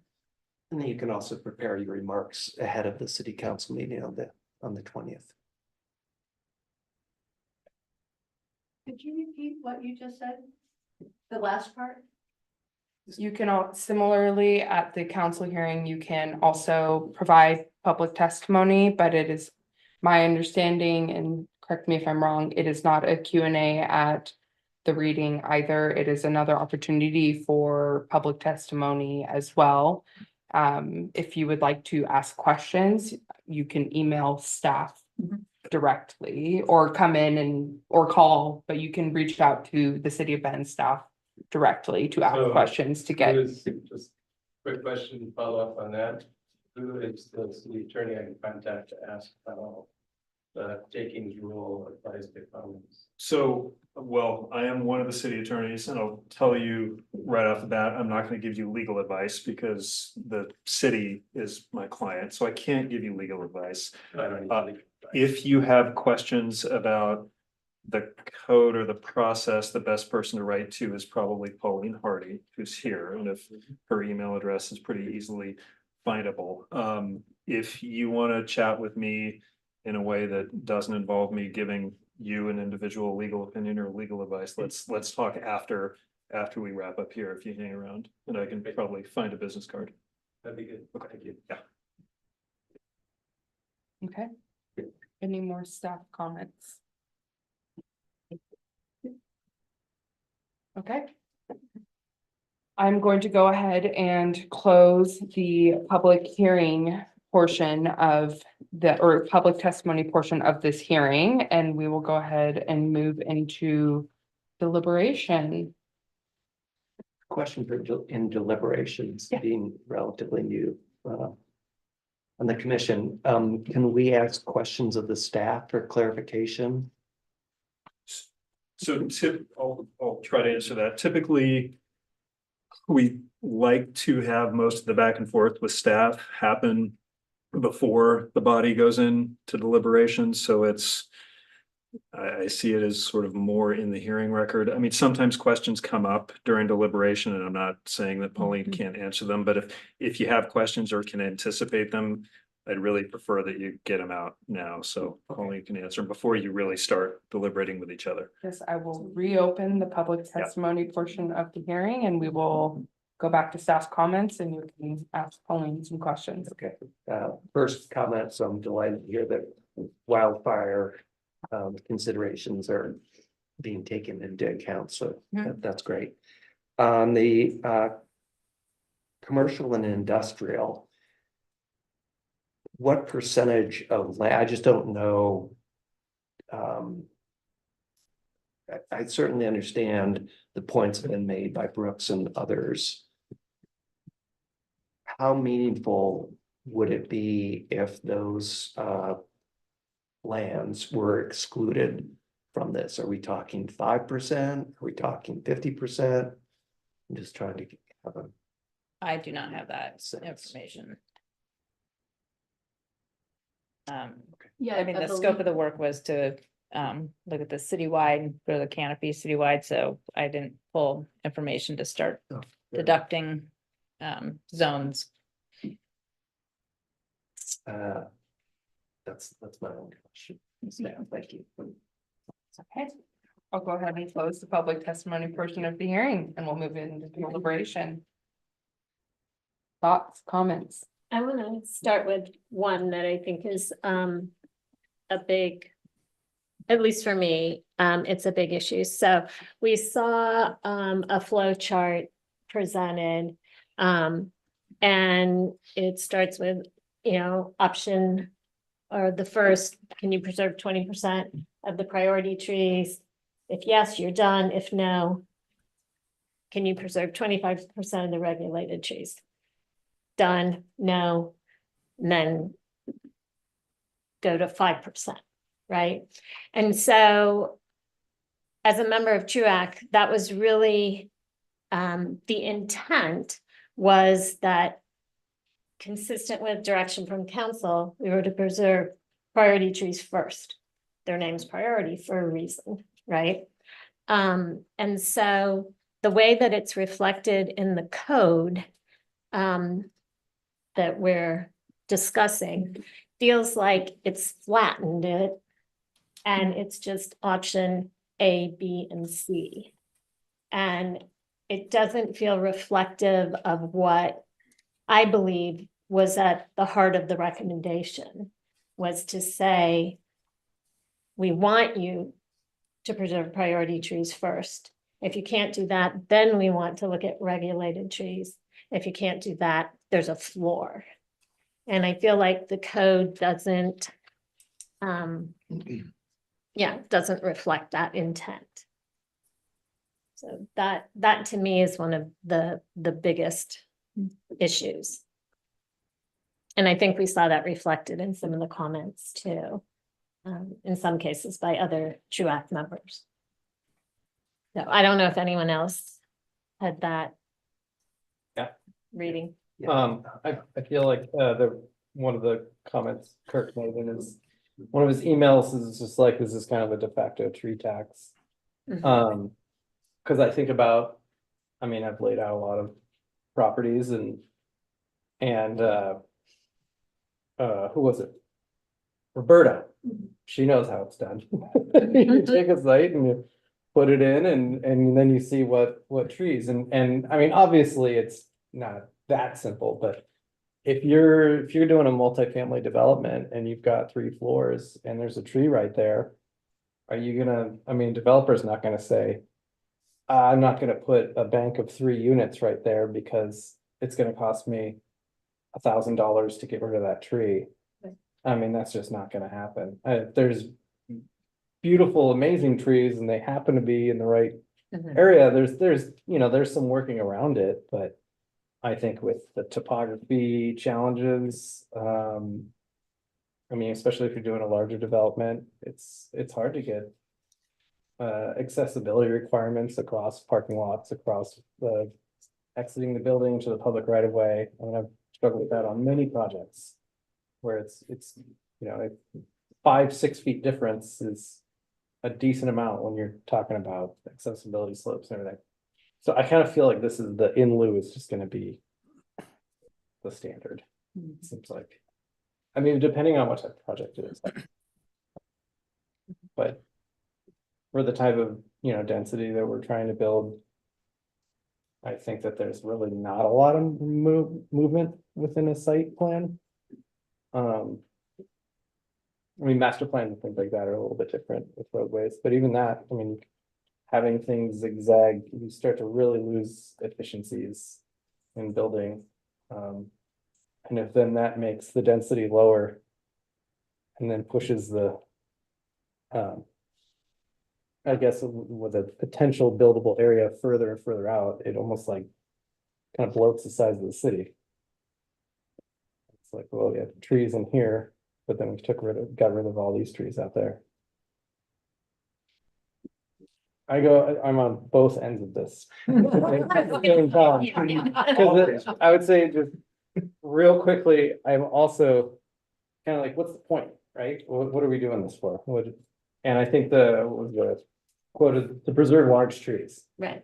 And I'm like, that's nice, but is that, I guess maybe I'm a little more of a sky is falling in terms of the environment and thinking about things that weren't necessarily discussed, water usage. Or not discussed, but not included in this packet. Water usage, I mean, shrubs, different, instead of trees, I mean, it's not just all trees. It's not just all about trees, I should say. Height bonuses, we would love to have seen that. Nothing's really tied to density. And pollinators, things like that, the ecosystem. I would have liked to have seen a lot more of more of an environmental landscape approach as opposed to just preserving large trees. Right, I mean, we addressed what our scope. Yes, I'm saying like the Truax. Right. What they're And asked that to do, I took think is wrong. 6 months. I Yeah, understand, yeah. Wait. And Reese, I will just say it's in direct response to residents of Bend. Yeah. Right, saying, we want to save the large trees.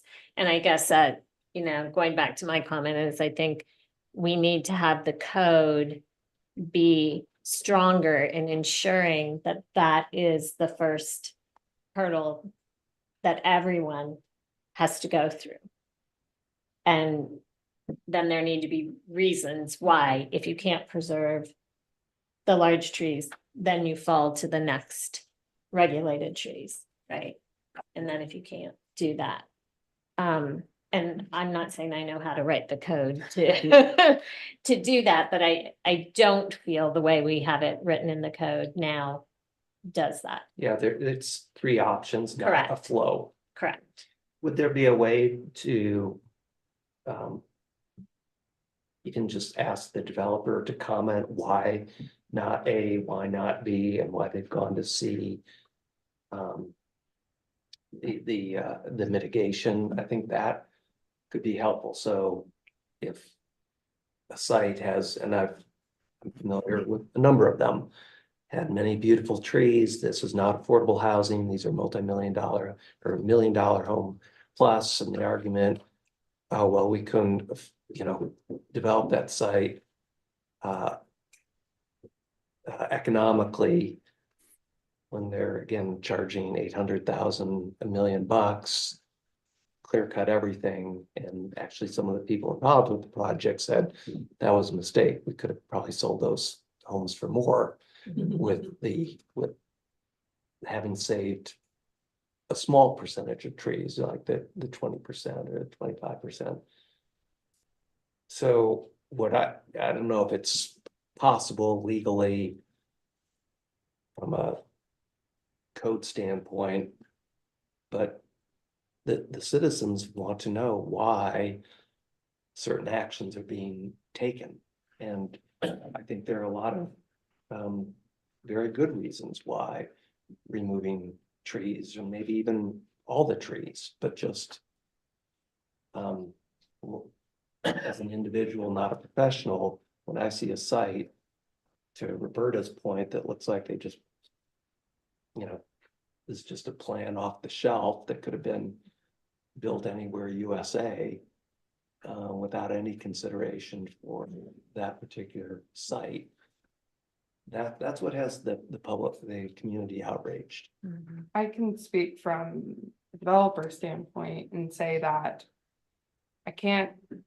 I've never done site design review in the city of Bend, but from the land division standpoint, we're writing narratives and project narratives, so we have to submit a burden of proof that says, and this will be included in the burden of proof now, this code. So we would have to, say I came in with an application in the city of Bend, we would have to then go in and say, this is how we're meeting this code section, or this is how we're not.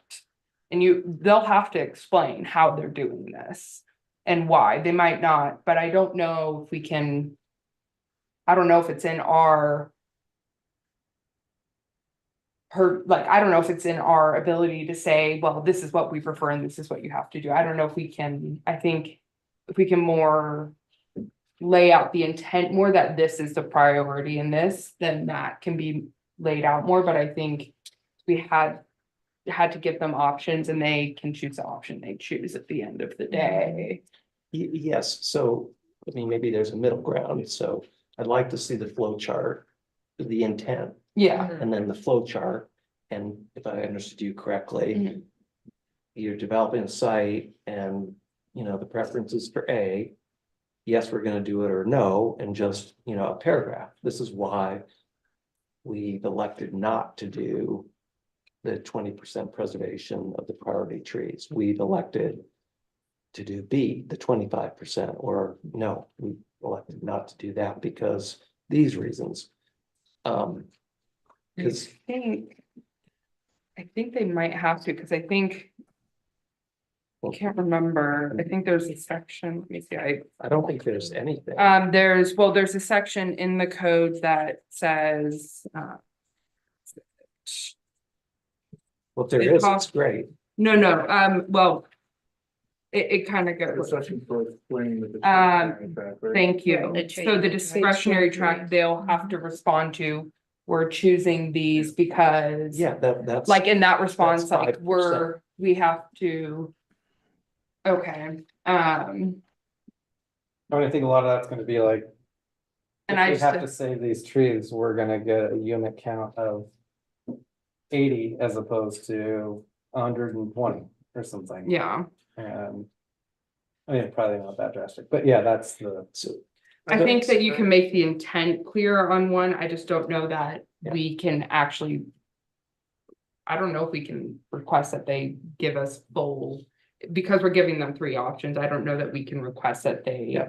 So Which one we want. My understanding of why TRUAC was established was over the years, people just did not understand why clear cutting was being done repeatedly, not everywhere, but enough that it had people really concerned. Under the proposed amendments, clear cutting would not be allowed. But 5% is pretty close. So that's why I'm asking if there couldn't be a way to craft language requiring the developer to explain themselves.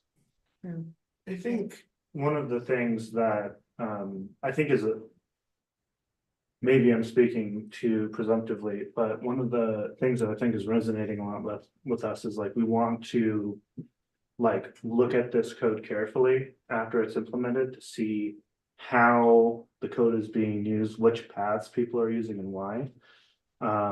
So I think that part of our recommendation as a planning commission should be to have regular evaluation points during this process, and maybe during the first couple of years, something like that, we can recommend that for every single development, every permit that goes through, we send a survey out asking about the tree code and get not mandatory, but voluntary feedback, explaining why they chose the path that they chose, and maybe that can be really informative. May I jump in here? No. I appreciate the comments about Bob about methodology, and it seems like this this whole provision is a little light in that area. And I have some other problems with this too. So it would be hard for me to support the fee in lieu of. I look at the $600 and I think, yeah, for one tree, maybe that makes sense if you're setting up an irrigation system, creating a zone for that. But for 2 trees, the second tree, you're probably, I'll just throw out a number, probably another $100 to $150. So it seems kind of steep to me, the provisions, and maybe there should be some consideration for a graduated fee scale there. I have some other issues, and I do appreciate all the public testimony that was given tonight. I would be in favor of excluding regulated trees in commercial and industrial lands for reasons that were stated earlier in the testimony. It just makes sense. The larger acreages are mostly on the east side of town. They're very much sparse, and you're dealing with some topographic issues, and also I think we should exclude, as Polish Homes made the comment, approved master plans. This is kind of a code coming back to really create a different set of conditions that wasn't contemplated or were not contemplated during that period. Yeah, I guess those are my main points.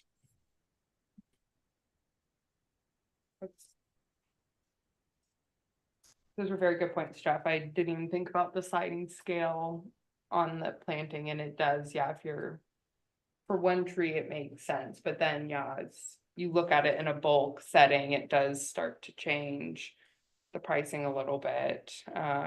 But then also the master plans is an interesting concept. Where is it vested? A master plan, is it vested at the time it was brought in? Is it exactly change with something like this? I have no idea.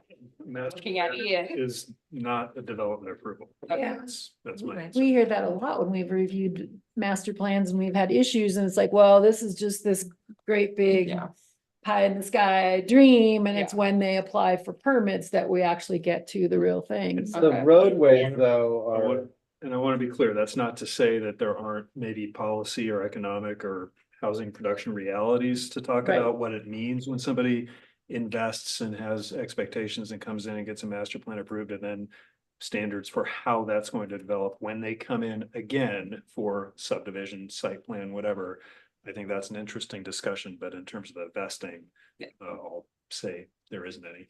Okay, that does, now that you say that, that makes sense. Also, Jeff, I'm sorry for being rude. I was very confused. Somebody in the room. I thought you were making a joke, so.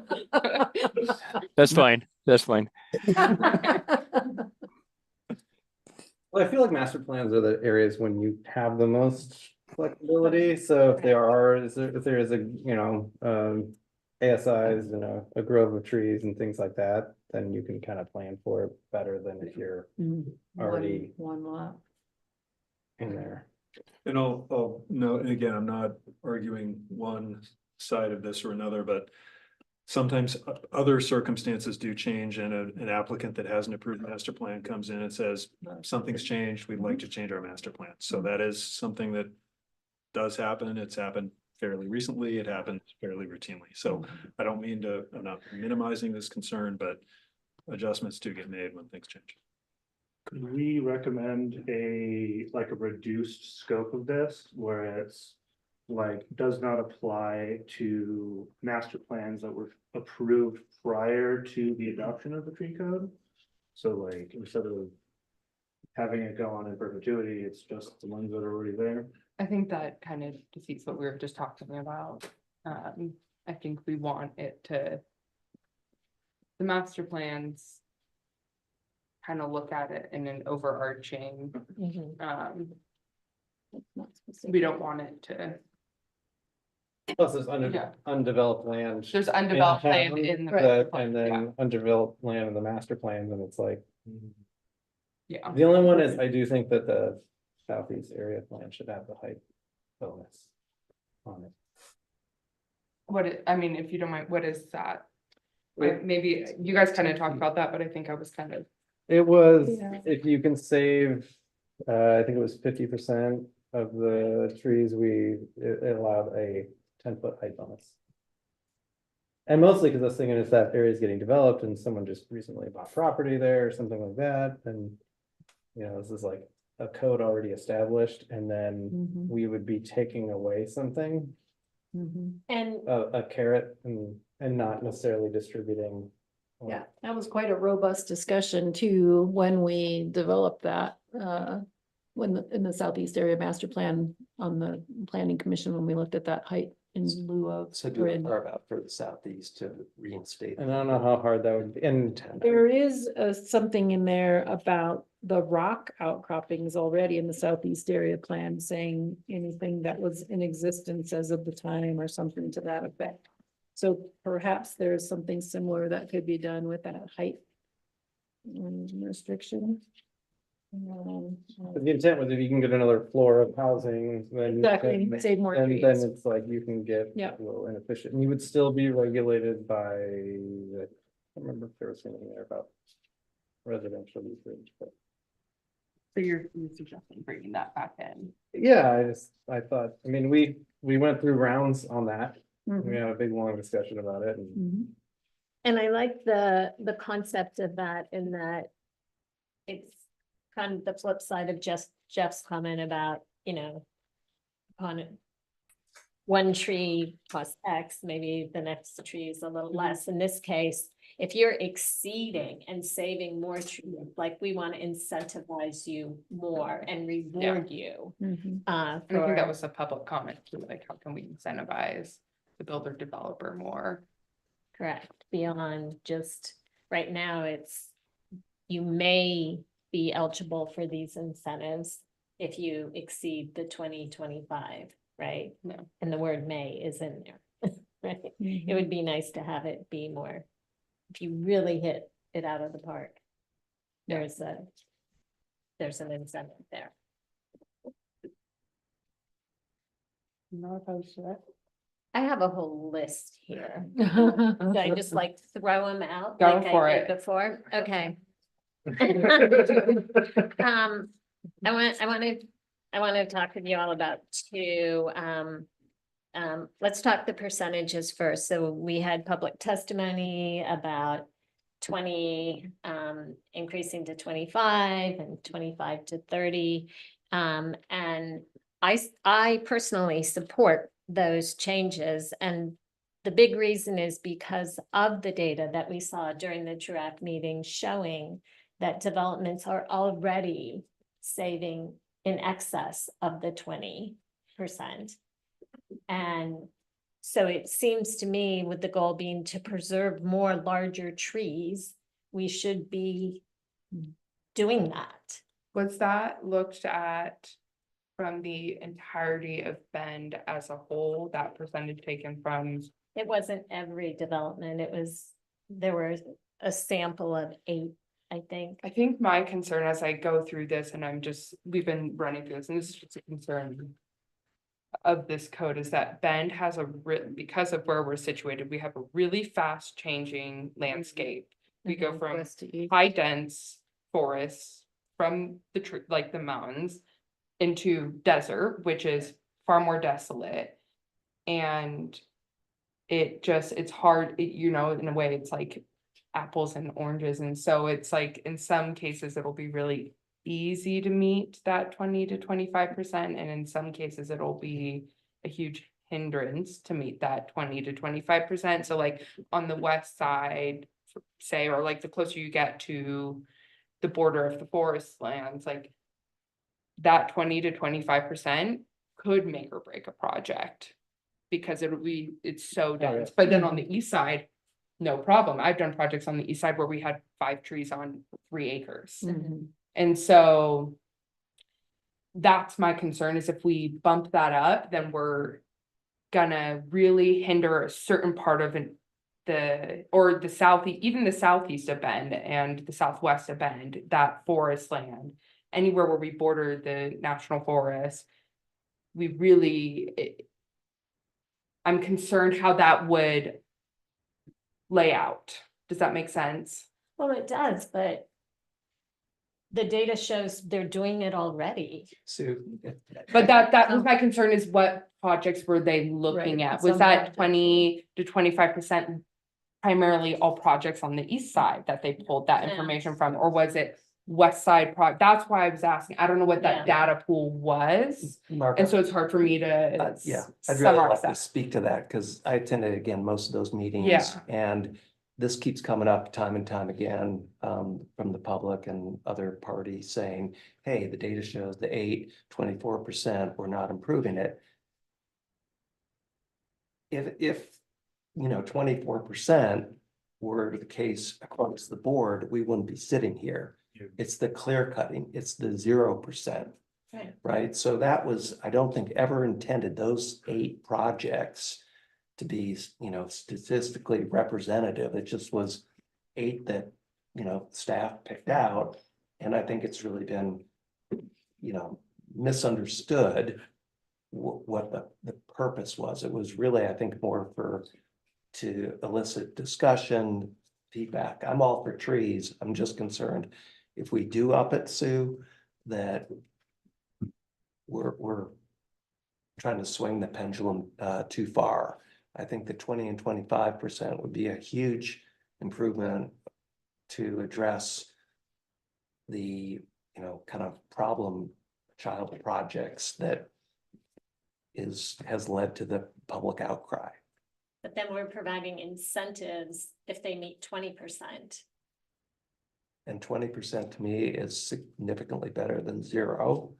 And I've thought about this a lot in terms of with, very significant trees, and there are a couple of developments near me where there are like only 8 trees amongst probably 15, 20 homes.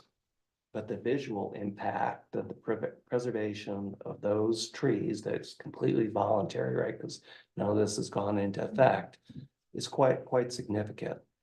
Now, is it as wonderful as 50%? No, but then I think you're really talking the economics and practicality of development. So on that score, I'd like to see how this plays out over time. I'm definitely with Bob here on this. I don't think that we have enough information to know how this is going to impact our development community. Like, I'd be pretty reluctant to increase the percentage requirements until we see more. How was the 20 and 25 determined? About, and what were the other options? Where did you guys? Oh, more. Was that the lowest one? Or where's there? I don't know that we went below 20. I mean, some people wanted 40. Yes. Okay. I mean, And some people probably wanted 0. 10 and 0, right? But there wasn't, from I would say it wasn't like scientific that came Okay. up with 20. Okay. It was a full meeting plus. Yeah. Yeah. Round. Oh, I'm sure. Yeah. And I didn't vote in any of this. I get to express my opinion now. I didn't. Well, I think it depends on, I think we've talked about where. Because this won't affect tons of development at all. Correct. And it'll kill others, depending on where it is, but also what it is. And the industrial aspect, I was kind of thinking about that, and I was thinking about North Star Elementary, beautiful school. They had. Did you design it? Yes. Yeah.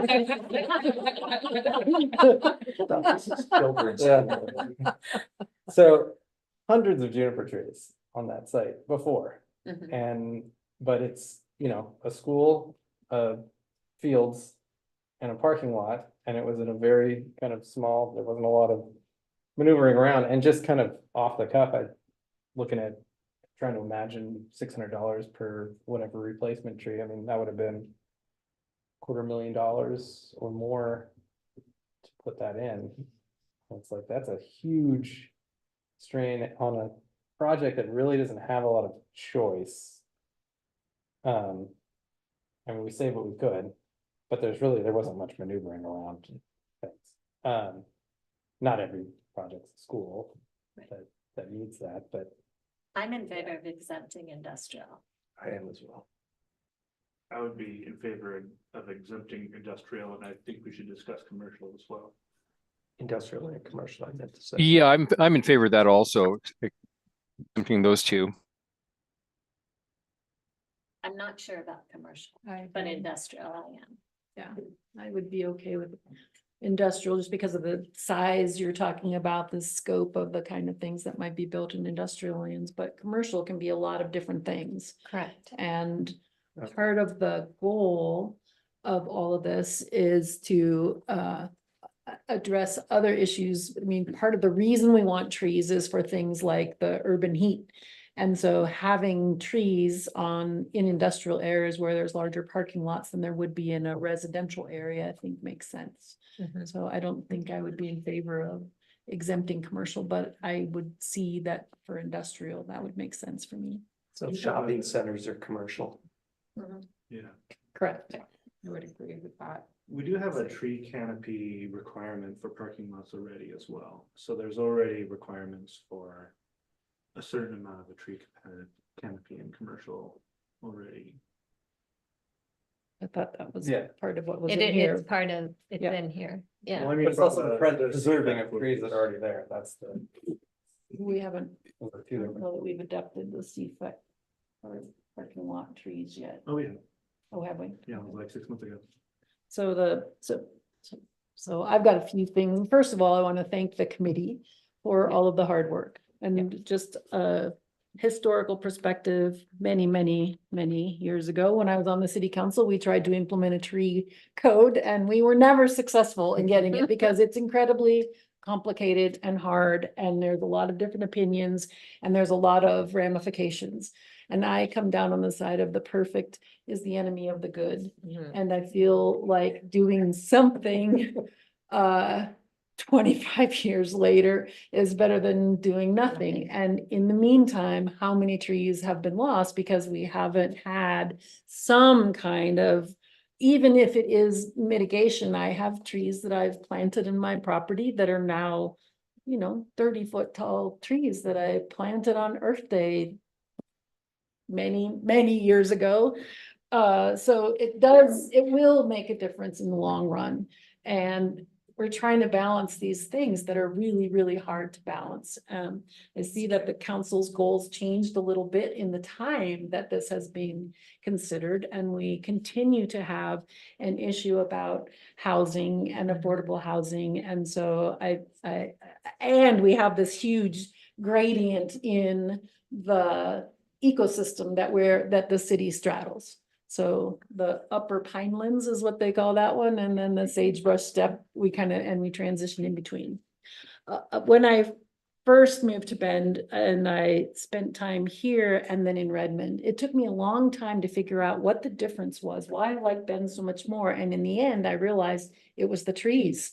It was the big trees, because when you get away from this upper Pinelands, you just don't have the natural moisture that supported this development of trees. And so these trees that we're cutting down, we're not going to be able to grow those. I did measure, actually, I used that DBH thing. I have a tree in my front yard that's actually in the right of way. It's 9 feet around, which really surprised me, which is 34 DBH. So I think that would be a significant tree. Hope that means when the city comes to pave my road that they'll go around that big tree, but that's another story. A couple of other things then are, I feel like we have seen a lot of development where there has been kind of this just leveling, like this somebody mentioned. I mean, really, we don't even have topographic variation in a lot of the development now. It gets pounded into smithereens and flattened out, and then we build. And I assume, well, I blame it on engineers. Because you see things in straight lines and squares and grids, and It's a safe life bet. You isn't. can just do that.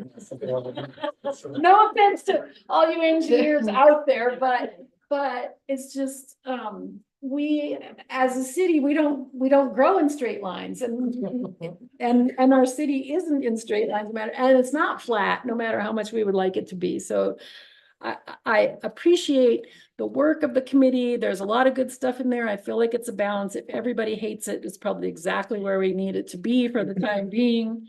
I appreciate the beginnings of Xeriscape and native plants. I appreciate that we're building lists. I appreciate that we're reviewing. I would like to see that maybe we get a report in 1 year. Like, let's just say in 1 year, let's just see what has happened and how much, if the mitigation is not enough or too much, or, I mean, I don't think we're gonna know until we move forward. And it's hard because maybe the developments that would really be impacted don't come in during that period. Or maybe some of the ones that are already master plan are too far down. I don't know. I think, I would bet, I mean, from my perspective, like someone will submit in a year, say we want to come revisit this, next June, July. Someone will submit a land use application after this is adopted, after November and before June. So we'll at least be able to take a look at least 1 or 2 land use applications. It'll be public record at that point and see what has been submitted, because that's when they have to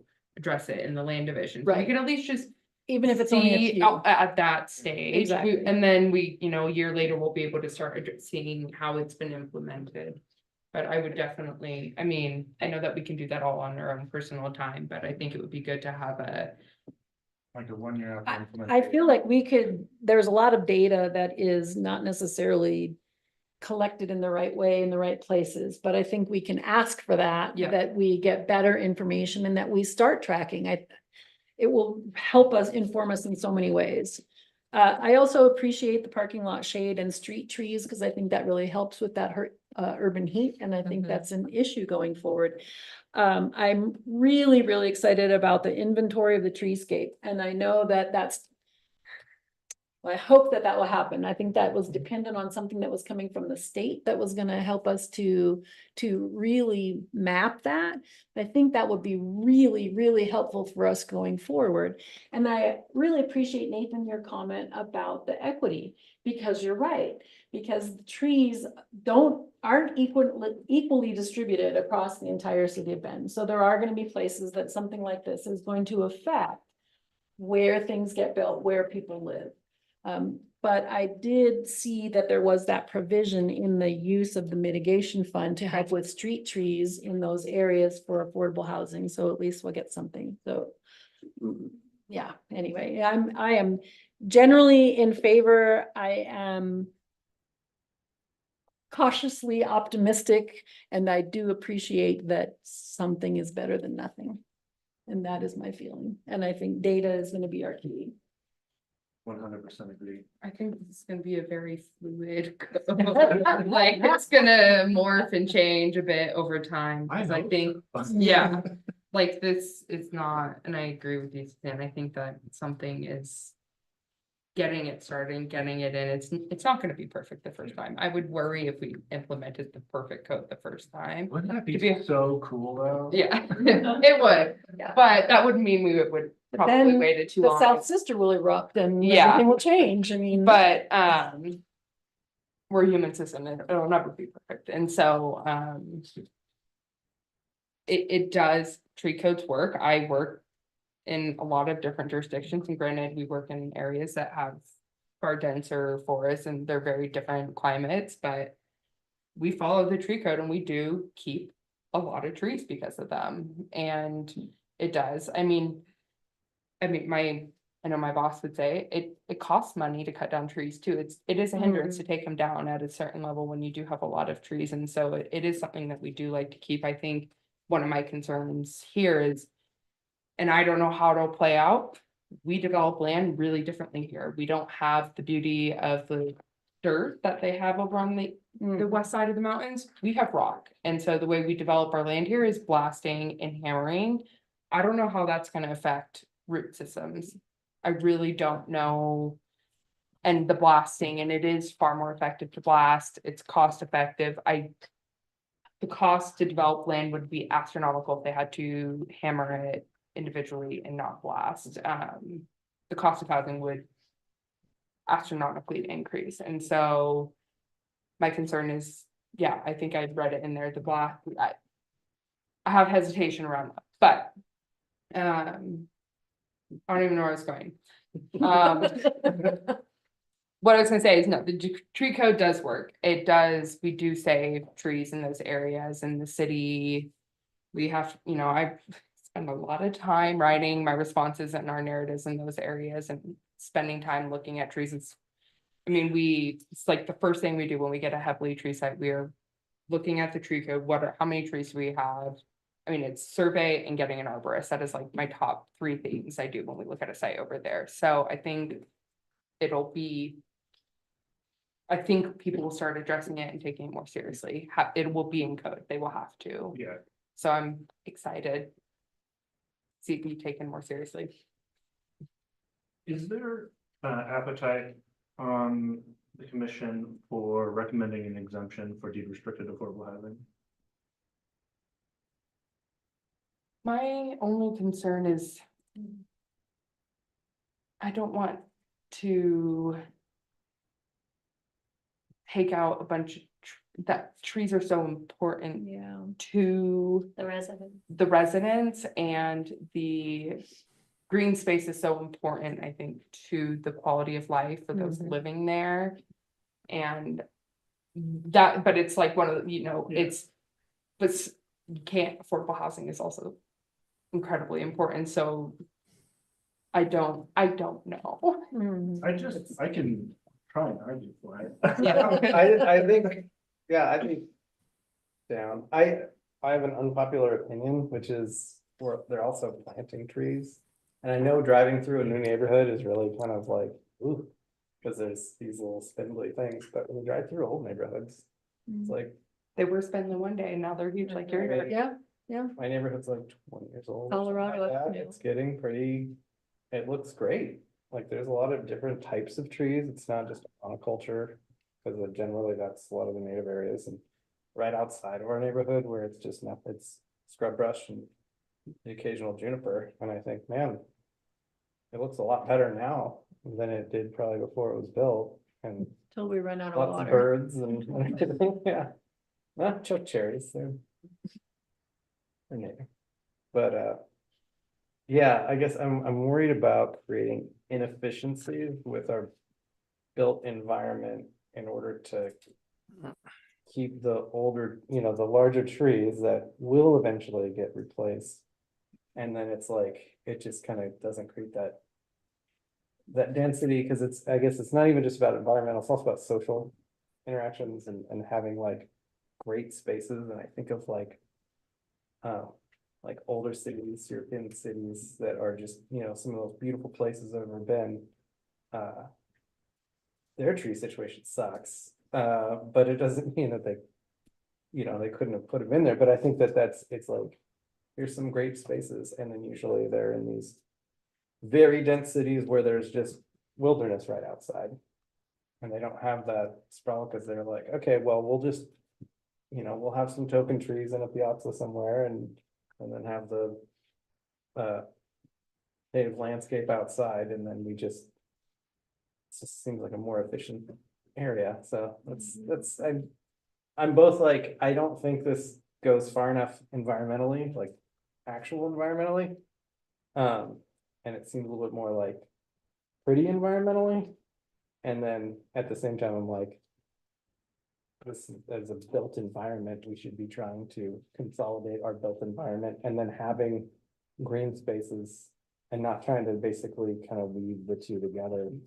I just think a lot of the projects I've worked on where it's just like these thin landscape strips that are around the property in order to get that percentage. And This is mostly about trying to preserve established trees. Correct. And established trees in the community have root systems, they've adapted to the environment, so planting a new tree, taking out these big old trees and then planting a new tree and expecting it to survive, I think is challenging. yeah, it's not a one for one, Right. obviously. Right, so I think what we're trying to do is to encourage the preservation of existing trees, and then there's plenty about planting new trees as well. We're not trying to discourage the planting of trees at all. But we're trying to add some incentive to maintain existing larger trees rather than starting back out with sticks. And it's not, you're right, eventually they turn into big trees and, yeah, but. Can I use that comment to segue to another one on my list? Yes. No, 3 years. A tree, it runs with the land, right? And 3 years from, what is it? The Building permit, I think it was occupancy permit or, final. That's the Final inspection. occupancy when it's like. Correct. You're done. You're good. Right, but there's, let me find it here, because it's important to me that I state it correctly. I'm sure somebody knows it right off the top of their. Sue, whatever it is, I think we get the point that 3 years, 5 years, 10 years perpetuity, that's the question, right? Yeah, and it's not in perpetuity, No, it's an extreme. correct, although I agree with the open space comment. 3 years, because the objective is to maintain the larger trees. 3 years of the date of building final inspection.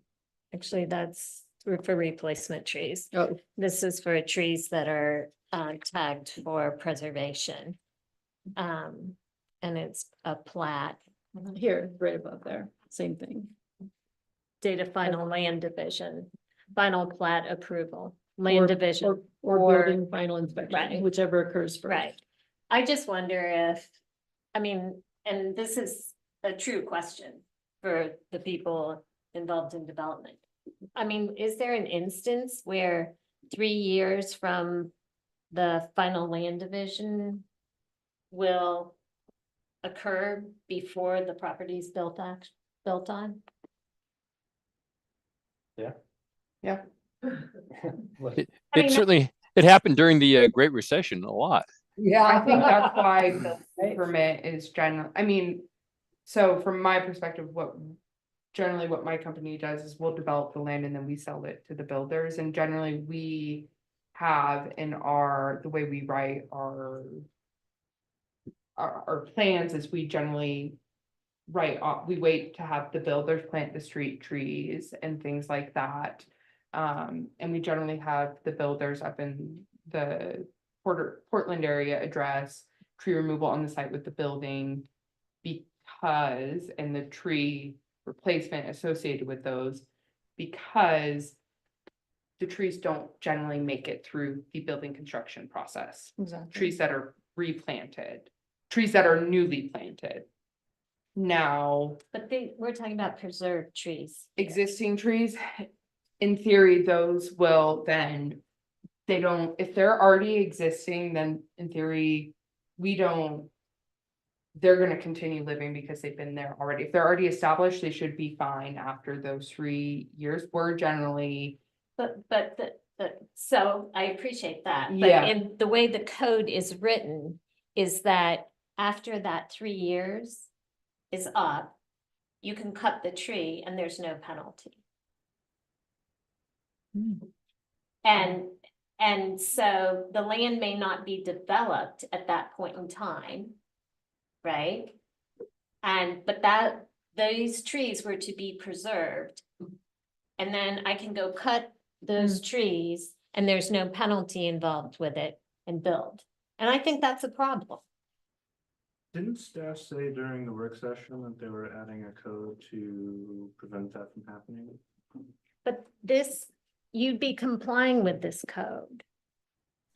The way, I'm not an attorney, right? But the way it appears, I'm an engineer. The way it appears to be written. Take your time. Right. Is it So I would like that 3 years to be a bigger number. Because I don't believe we should be, one, it's a waste of time and money if we're asking people to preserve these trees. And then before the land's even developed, it can be cleared. and you're in compliance, Yeah. Yep, I'd you're see right. that. right? Can I ask if it's, if it's, which is the bigger concern? Is it that one, that time can elapse and somebody could in theory clear and be in compliance, or is it 3 years? Is it kind of not the loophole, but I'll call it the exception that's a bigger concern, or is it just 3 years is not long enough for other scenarios too? I think my guess is that someone could just say someone does decide. I think I mean, it's both for me. the tree's only protected for 3 years from the sound of it beyond anything. So even say after someone built a house, it's only protected for 3 years That's after right. that, and That's then after that 3 years, they could do whatever they want. Right. And I understand, you know, I asked the question at the work session. I understand the challenges with the change of ownership and all that, but it just feels to me like if we're putting in code and making a priority, we can figure out a way Like to, a moratorium yeah. in some sort. It feels like the intent was that if you've preserved the tree, then you've done all the effort. And you preserved it and something's gonna get, and then something's built and it's like, okay, well.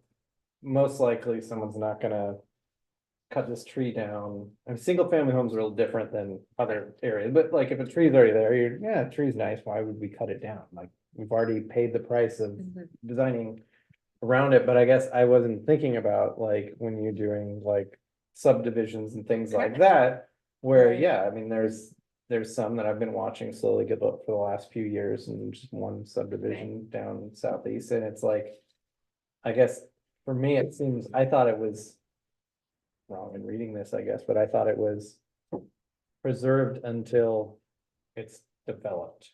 Right, And it so has- the way replacement it's trees is final building inspection, but the preserved trees are land Correct. division or building inspection, whichever occurs first, so Well, I Right. think that should just We be should written to. get rid of preserved the, until yeah, Development. That. Of the site, permit on the site. so building final inspection, and that's it. This is occupancy. So yeah. that's occupancy, right? And the reason I asked the question too is because I think that issue that you're talking about is probably something that we could look at in the interim, but that's separate from. Is 3 years long enough, or is it 5, or is it different? Correct. So- Yeah, That's a whole nother question. Which I understand your concern as well. yeah, I think but one is maybe easy, well, the, not easier, but one, I think we could. Yeah. The slow development exception, we can think about that is the bigger concern Yeah. for me. I think 3 is too short, but I don't like. That. So if we aspect. if we remove from the date of land division. And just said 3 years from building final inspection and get rid of the whichever occurs first, that would at least get you to the point of building. Mhm. As opposed to a plan that you create and then it sits on a shelf for 5 years. Yeah. I mean, we heard public testimony asking for 15. Right, Which, gosh, that would be great, but 5, I would be happier with 5 than I am with 3. I'd be supportive of those two changes. Be supportive of closing the legal loophole, but not of increasing it to 5. And why?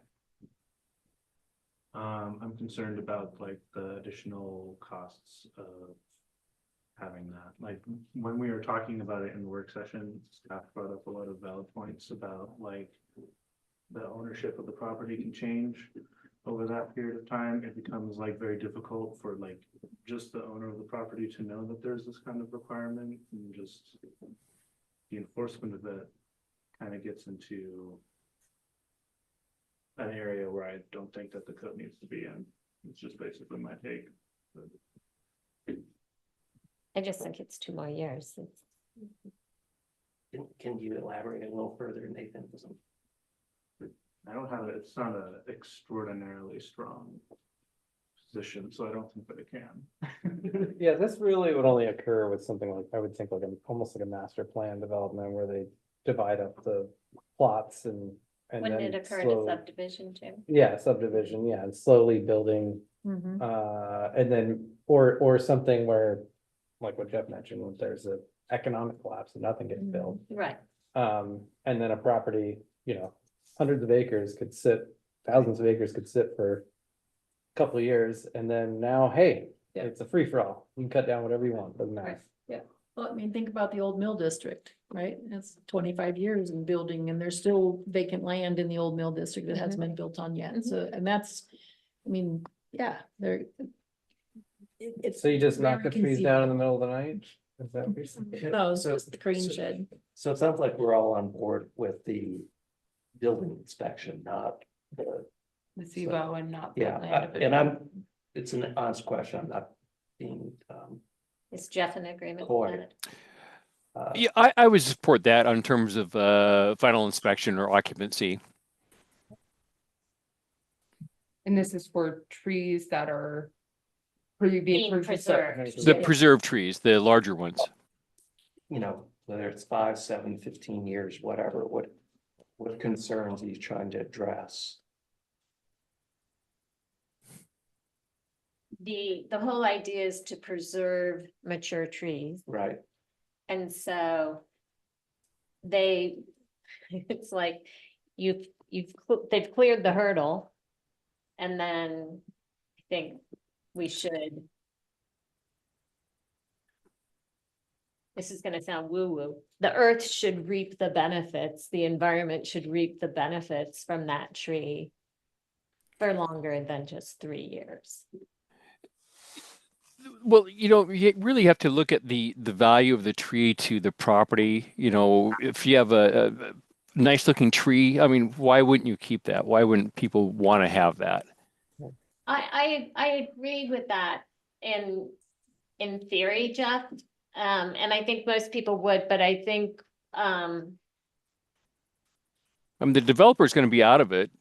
correct, Right. it's the homeowner now. It's the homeowner. Yeah. so I think the 3 years was originally to, where there's construction, right, in the root protection zone. Right. And getting it established. Yeah. Sometimes it takes a couple of years. to do Exactly, that. so it's to Yeah. get you through that.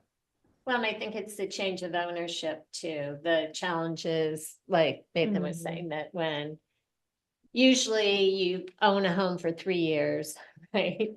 And if you sell then, and it's a 7-year period, then the next homeowner doesn't necessarily know it's protected trees and it becomes more challenging too. Yeah, so I'm all about protecting trees, but I also think an individual should have some discretion what they do with their property. One other kind of reminder on the Truax direction from council and sort of this whole thing was to address preservation of trees during development Right. and pretty specifically to not also create a system or a structure where an individual homeowner needed a permit to take a tree down. right. And this three-year preservation requirement for trees identified to be preserved as a condition of approval that runs with the land and does impact, let's say, an individual homeowner for at least 3 years there's a little bit of a continuum between these two things that we're talking about, regulating during development and regulating after that. And so where the right place to be is, that's not my call, but I think that's part of the tension here, is to try to get that right, but not drift into that regulatory structure that Truax was not looking at. I guess where I come down is that if the arborist said 1 year, great, 1 year. If they said 7 years, great, 7 years, in terms of give the tree, we won't know until 7 years if it's made it, So and I think the 3 years came from. No, discussion. this didn't have anything to do with arborist. Oh. Or the 3 years. Okay, well then I'm not. That wasn't a Truax recommendation. The 3 years. The wasn't- 3 years, no. Was That there a was the Truax staff. recommendation? None. No, no. Truax didn't, I mean, there were, Renee, can you comment on this? Sure, Where the sure, 3 I can years answer, came from? Commissioner. Correct, Truax did not discuss enforcement or conditions of approval in any detail. They did ask questions to city staff about, is there a way could there be a mechanism so that all of this work to preserve trees wouldn't be lost immediately after the project was approved? And we said, yes, we would need to look into what those mechanisms would be. Yeah. And so that's where the draft came from. Yeah, thank you. Sorry.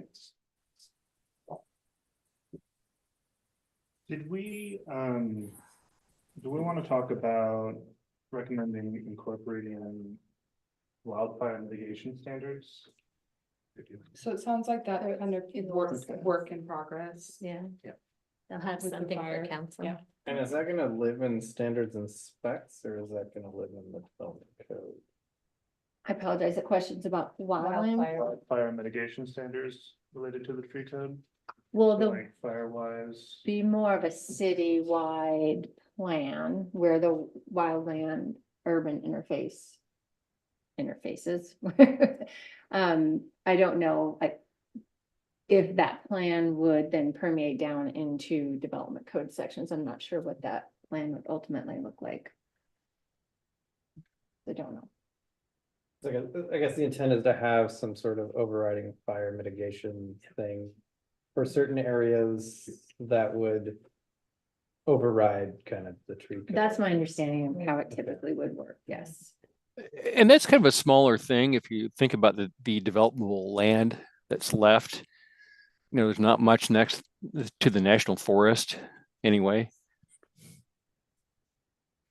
But one of the biggest fires we had was the skeleton fire, and that was in the southeast. So. Doesn't necessarily have to be right next to the biggest part of the forest, was my point. But was that would that be considered a what do you call it, wildlife or not wildfire management zone? I thought those were just adjacent to the national forests. Sorry, Jeff, I'm not exactly Well, sure how far that extends into the urban area from the forest area. Yeah, I guess my point is, it seems like a small consideration in terms of the scope of what we're talking about tonight. I'll add the funnest one, from the comments we got from the public today. Juniper trees. Do we want to make any recommendation about juniper trees in any direction? No. No, didn't think so. I would have liked to have seen a little bit more of a species kind of thing in there. Cause yeah, I mean, apparently you can't have junipers in the Right away. planning strip, yeah. Yeah. I will say that there were, certainly both camps in the track meeting. And it was the arborists who pulled the majority of the people to the point to say they should be included. So it was the comments of them that. Well, seems like the further east you go from the mountains, the more likely these big old trees are gonna be juniper rather than ponderosa. Mhm. There certainly are ponderosa in places, but I have some huge junipers on my property. Yeah. And they are wonderful. They provide a lot Yeah. of shade. me too. I have a hammock under two of them. It's fantastic all summer. And it's juniper, I just have to shake out the berries every time I go to get in the hammock, but yeah. I don't think we need to exclude juniper, And my guess maybe for the right of way could be. Wanted to talk Okay. Well, Devil's it's berries, they grow sideways, The root system, they're the concrete. Right. Yeah. lepers. Yes, they they're suck all the constantly water, they find a dying break in any water line. Yes, no, they're in the sap. opportunistic for sure. But Okay, I'll bring up another Yeah. controversial one. 1 acre versus 1/2 acre, I like the 1 acre. because I think that half an acre seems quite small to me. I think 1 acre even is quite small. Like, I think if we, I don't know, that's what I've seen everywhere in all my codes is they've limited at 1 acre. And so, you can't. I think if we exempt between half an acre, if we just do half an acre or less, we're really gonna limit those people with 1 acre of a property. I don't know, it seems really restrictive to me. But that's just a personal opinion. I'm with you, Margot. That feels like a good number. I was carried, I think it was, in the track discussions, the architects were making the argument 1 acre and up, not smaller. And I can't remember, but basically there's not a lot of room to work with. And so that's why they advocated for. It's about 200 feet by 200 feet, so it's a Portland block. Yeah. I'd be down for making it shorter or smaller. I think that, and mostly just because I think that I can't imagine too many virgin sites that are Oh, 1 acre. 1 acre. And this is why one of the things that is like really hard for me is like not seeing a lot of precedents and examples and things. Because I mean, I was like, how much, what is an acre per side or whatever, and trying to imagine that, and thinking like, well, how many properties do we have that are And that size? that's the point, that one of the representatives on the committee, and I should have looked this up before, but did, a quick query probably on Google Earth or something, and said that the majority of the undeveloped land in the city is less than an acre. And so we're exempting a lot of land, just the fact of the size.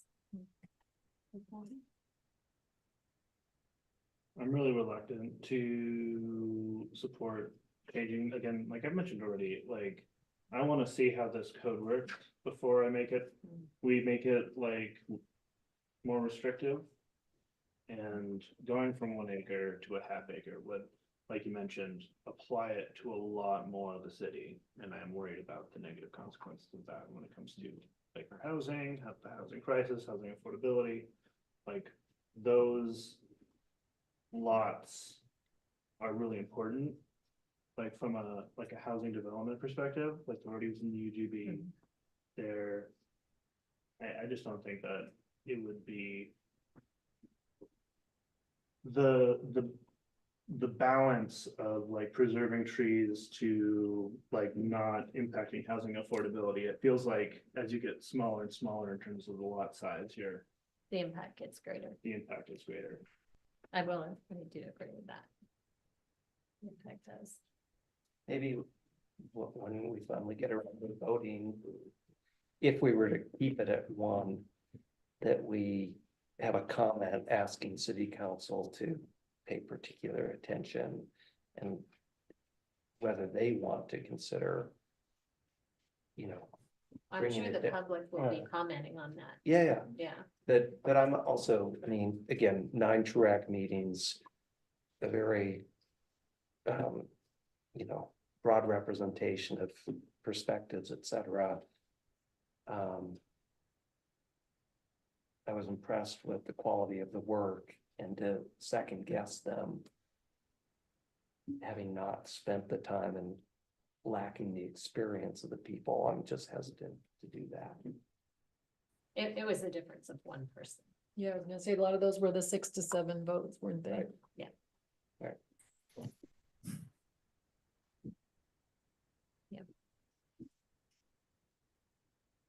Do we have a fun list of things that you wanna go through for recommendations? I wrote them down. I wrote down a few. Let me start with the easy ones. So sorry to interrupt, if you're moving towards summarizing recommendations or maybe even voting on recommendations, so Pauline is keeping a list too, even though she's over there so she can be plugged in. I think, just pretend she's at the table. So you can ask her, did she get that? Or she can ask you questions, because I think she's trying to keep track of. So I have 5 of them right now. The first one was preserving the height restrictions in the southeast area plan. Height bonuses. Height bonuses, sorry. There is one more thing that. we discussed Oh, before we let's, summarize. yeah, Oh. let's do Sue. Do you want to go, Sue? There is She one has more one more. thing I Okay, go wanted ahead, to go ahead, discuss. yeah. So when Karen, testified, she gave us the 3 examples. And I understand the 2-minute limit. I don't, does anyone else see in the code how the 5% doesn't apply? I wasn't able to follow that. Right, or like. Right. Yeah. They can. I mean, I understand how the intent was during the meetings. I don't understand how I wasn't able to follow to understand how it wouldn't apply, and she was suggesting eliminating it. Did anyone else follow the logic? As the amendment is written or as the public comment? She's proposed it. I think she just wants it removed as an option. Right. I understand, because she said it, That's wherever you want to go. no, I don't think that was the reason, but, What do you think the reason is then? well, that's why I'm not sure. That's why I was Well, asking the If we're looking question. at the draft, like the thing that's struck through is if preservation of less than 5% of all regulated trees on site is approved by the review authority, like, then then you go through the regular mitigation options. So it looks like in the code, if the review authority recommends not having that 5%, then it can be done. I understand all that. I'm missing, there's something that I'm missing, so I'll just talk to Karen afterwards and get her take on it. The only thing I can think is possibly if, let's say there aren't 20% priority trees, so I skip down to the 25% of regulated, and I can't keep 25, I can keep 15, right? Am I just gonna drop to 5? Because that's an option for me and not keep that other 10%? Because I can just cut it.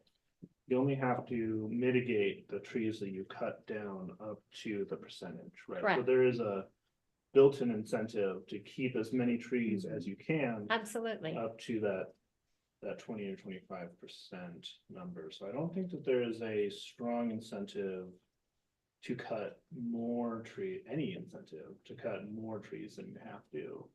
Because it's just building up the number of trees you have to plant or the number of dollars you have to pay, so. I'll just talk to Karen.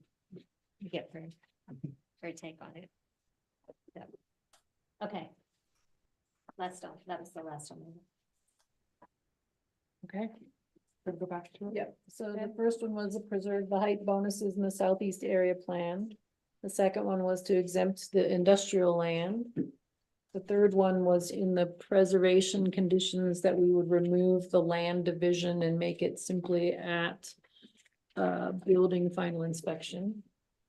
Then 5 years rather than 3 for the follow-up. Reducing 1 acre to a half acre and a changing of the percentages. Those were the 6 things that we. We also talked about commercial. I think we hold, well, I don't know, we could say, we could add that. I mean, we're gonna be voting through all these. I Yep, assume, right? correct. Correct. And I'd love my deed restricted affordable housing to be on that list. To Yes or no? Okay. Should we do this in terms of amendments, like individual, vote on individual amendments for these things? Yep, To take a motion, then amend it accordingly? exactly. You have it. So there's now eight of them technically. Because commercial and industrial is separate. And can I clarify, you mean industrial and commercial zoned land, Zone. right? Correct. Yeah. Just so perfect.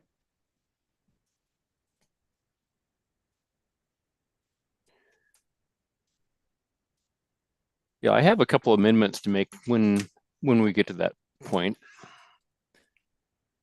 To propose anyway. Beyond the eight that were already. But maybe some fine tuning on that.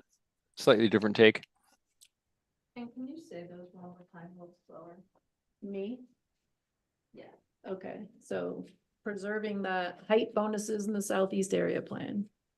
Okay, I have that one. Okay. Okay, exempt industrial zone land, Got that. exempt commercial zone land. Got that. Question about that. So we have commercial zone districts and mixed use zoning districts. And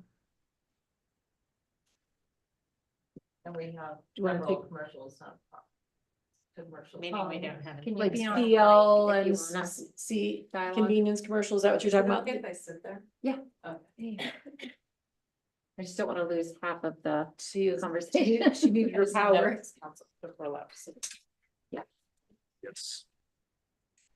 Then, I don't know where neighborhood commercial would fit into there. It's so unique. It's not a zone district. But like convenience commercial. So yeah, Well, we could refine that if we got to the point, if commercial was the discussion. I guess that's true. We can vote on it and then vote to refine it. Yep. Just all commercial zones. For now, Yeah. Okay. the preservation, section. Removing final plat as a Yeah. milestone for I lost my- preservation. I lost my page, but wherever Yeah. that was, Mhm. so removing page 28, I wrote it down. Remove final plat as. Removing the, land division final plat and just having. a Condition of building- approval, is that the Yep. condition of approval? Mhm. Then, changing 3 years to 5 years. And that was also a condition of approval. Correct. Reducing 1 acre to 1/2 acre.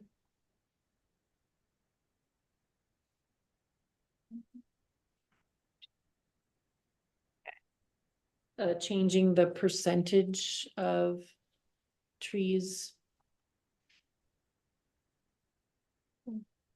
I don't know that we have any consensus on what that meant, but there was discussion about changing. Whether we got rid of the 5% or we changed the 20 to 25, and then the last one was an exemption for deed restricted affordable housing. Specifically, my proposal would be exempting any developments that have 30% or more deed restricted affordable housing And the from paying mitigation fees. I'm sorry, not to cut you. The first thing we talked about was that we had flattened all the options. Right? The 20, the 25 and the 5, as opposed to making it reflective of a priority. We just flattened them and said, A, B, C, pick the one you want. So Sue, is what you're suggesting is reworking the language to encourage a Correct. flow. Correct. I understand that people will have an explanation, but just, yeah, Yep. Like a methodology. yes. And Commissioner Nelson so exempting any developments with 30% deed restricted affordable housing. Units. From Paying mitigation fees.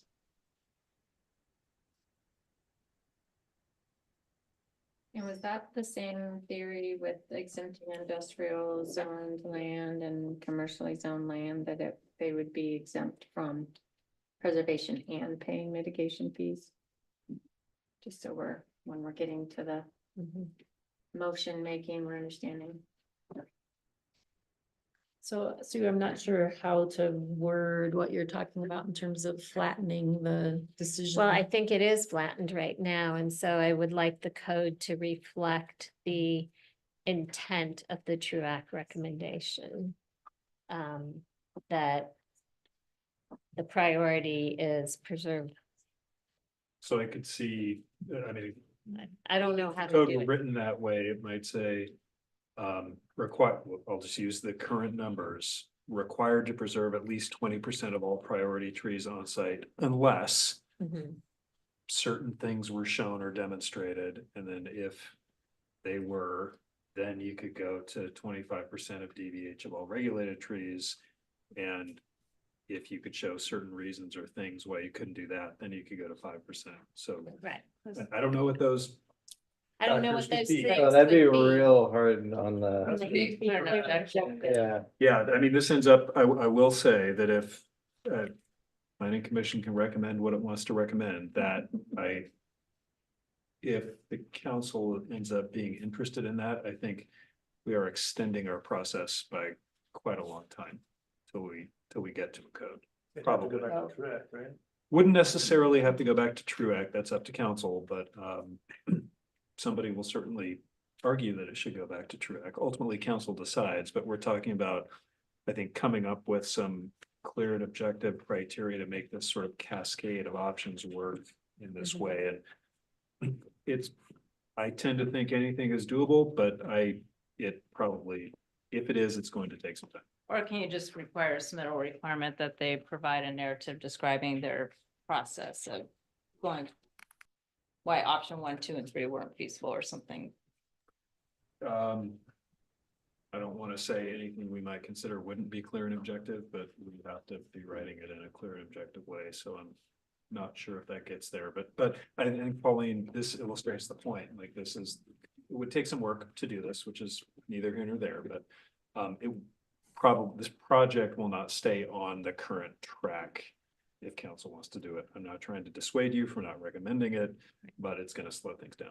And then on the Commissioner Nelson's exempt from paying mitigation fees, I would need some help with that one, because if they're not paying fees, they're exempt from it. It sounds like they're just exempt from tree preservation. That was my question too, is are exempt from everything or just exempt from I would part opt to, of option C? so I would need help with that. Well, it's a rule with no penalty, so it's exempt. Right. Yeah. My intent was to exempt them from the code. Tree preservation. Okay, so I'd prefer just to write that option as that.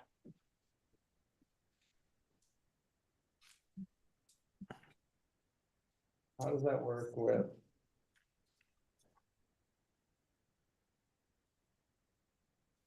Trying to think, so. If there's a development that's capital A affordable housing. Does that property have to stay capital A affordable housing forever? There are, not forever, but there are affordability guarantees that come with all of the things that, so there are time limited affordability guarantees for all of the carrots that are out there for affordable housing. Yep. Right, because there's a lot of bonds and stuff that. have a SDC time- exemption, lots Yeah, of things. Yep. Lots of things.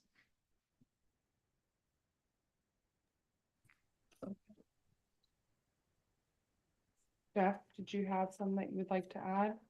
Well, I was going to make those in terms of an amendment, but I can run over those now if you want. One was to exclude, well, this is kind of rephrasing some of the things, exclude Jeff, affordable. Hold on one second. I need. Okay. Today's guidance really quick. Sorry. Don't we need a motion? Well, Can be amended. I'm gonna need a little guidance on this. I That's all. think what I'm seeing is collecting ideas for potential motions to amend, and once everybody Exactly. is on the list, then we'll actually go. Okay, through it. okay. All right, Okay. All right, Jeff, now we're good. Go ahead. Well, I'm with Ian. I mean, I would make these as amendments after we vote on the whole thing. Okay. Or there's a motion made rather. Well, what we're doing right now, Jeff, is we're kind of making a list of all the ideas of things. So if you have some other ideas that we haven't talked about yet, we should get them onto our list. Well, they're on the list already. It's just kind of how they were phrased and characterized. I have a little different take on it. Okay. Okay. We'll go over it during each deliberation. For each comment, over his comment. So. I need a little bit of, yes, but I want a little bit of guidance so I can run through this a lot smoother than last time. Last time was super smooth. It's so smooth. I think once all the ideas are on the table, or people are maybe have heard the idea, but they might present it a little bit differently. I think the next thing to do is for the chair to invite someone to make the motion. And then that would be seconded, and then maybe the chair could walk through the list, and one of you, maybe the person that feels most strongly about the particular idea or amendment, would move to amend to exempt affordable housing with at least 30% of units deed presented in the way that you want. If it's seconded, then you'll discuss that particular amendment or change or recommendation. Once that's done, you'll vote on that and then move on to the next one. Okay. Yep. Ready? So I think somebody making the main motion and having that seconded would get the discussion But then I started. need to make a motion. Yeah. Are we'll we make still the motion. making, are we still adding to it? Or does Oh, was anyone there else more to add? want to? Oh, I was just wondering if there. No, I think we were done adding. Okay. And sorry, one more thing. If new ideas pop up, You can add. you can still add them. This is just for organizational purposes to Mhm. kind of know what's out there. So the Mhm. book is not closed if somebody has a great idea in 2 minutes. Was the 1 year reevaluation on the list? No, That's an important. that was, yes. Would you like me to share my screen with these or? Yeah. But I'll go ahead and make a motion then to recommend that the city council approve the Bend Development Code text amendments PLTEXT 20230178 relating to tree preservation and street tree and planter strip landscaping requirements as presented in Exhibit A, with the findings as recommended by staff in Exhibit B, with the amendments to be voted on by the by the planning commission. Second. Okay, great. We'll start with the first amendment. Okay. I'd like to propose an amendment. And this may be out of order on the list, but to exclude affordable housing and industrial land completely, and regulated trees in commercial and approved master plans. Wait, what was the last part? Exclude affordable housing and industrial completely, and regulated trees in commercial and approved master plans. Master plans is not on here. Can we take them No. one at a time? That's a lot That's his in motion. one. Yeah. That's his amendment. Okay. Okay, so it needs a second.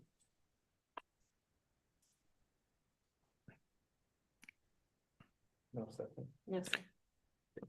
Not hearing a second, which I have a feeling some of you big. might like to break that up. and- Yeah, it's too Yeah. big. It's too big, Jeff. Can you break that up into smaller bits? Yes, to exclude affordable housing and industrial lands from this code or completely.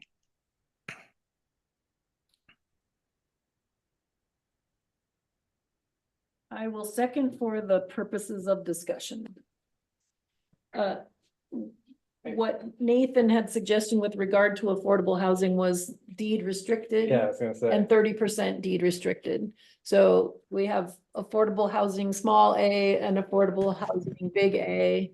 And so Nathan's suggestion was big A, affordable, deed restricted, 30%. So if your intention was just all affordable housing, we've had many, many discussions about what's affordable. Right. And to whom. Can I get what's your thought process about removing specifically the regulated tree element from commercial. Well, I left that off my restated amendment, but regulated would preserve the preserved trees. You know, if we were to just So option two. yeah. So like remove Yeah, option option 2 two. from commercial. Well, Sorry, are we not? are we removing it? well, we're He still, dropped it from actually, the he dropped amendment. it. So right now the only discussion Is commercial and the affordable as you just read, Susan. is Suzanne. affordable. And I want to make sure, and I think this is mostly for Commissioner Nelson, that the way Pauline has this highlighted, her second highlight is what you are, or what you're proposing. Any application for development with at least 30% of the number of units as deed restricted affordable housing would be exempt. Yes. Okay, so number of units. Got it. Yes, that I would amend that, rephrase that to that amendment. And So then you would strike that. I was just gonna point something out. I was just going through the industrial. I don't think he Code. was striking that. That 30% of the units in the development are affordable. And industrial, within the industrial zone. You can have, I mean, obviously there's things like warehouse. There's also like a storage facilities, up to 2,500 square feet, coffee shops, delis, dry cleaners, barber shops, salons, banks. Those kinds of things. And I was just thinking like In industrial, industrial. Yeah, mini so it's storage. not all great big A warehouses. commercial is what you're parking saying. lot is one. Ben's industrial zoning Yeah. is a pretty broad spectrum of uses that Yeah. more inclusive than what some people think of when they think of So maybe- industrial. Yeah. not Maybe add- smokestacks and warehouses. Maybe- Well, I was looking at permitted versus conditional uses. Trying to think maybe that would be more of a, Were all of those other things conditional use? so the one about the coffee shop, deli, dry cleaner, barber shop, those are conditional use. Veterinary clinic is a conditional use. Permitted uses like processing and packaging, grow sites, warehousing, storage, heavy manufacturing, light manufacturing. I mean, heavy and light manufacturing are kind of the big ones that we're thinking about. Those are permitted. I guess here's what, well, and it's different in the IL versus IG. Fuel distribution is permitted in the IG, but not in the IL. Production offices, or I guess.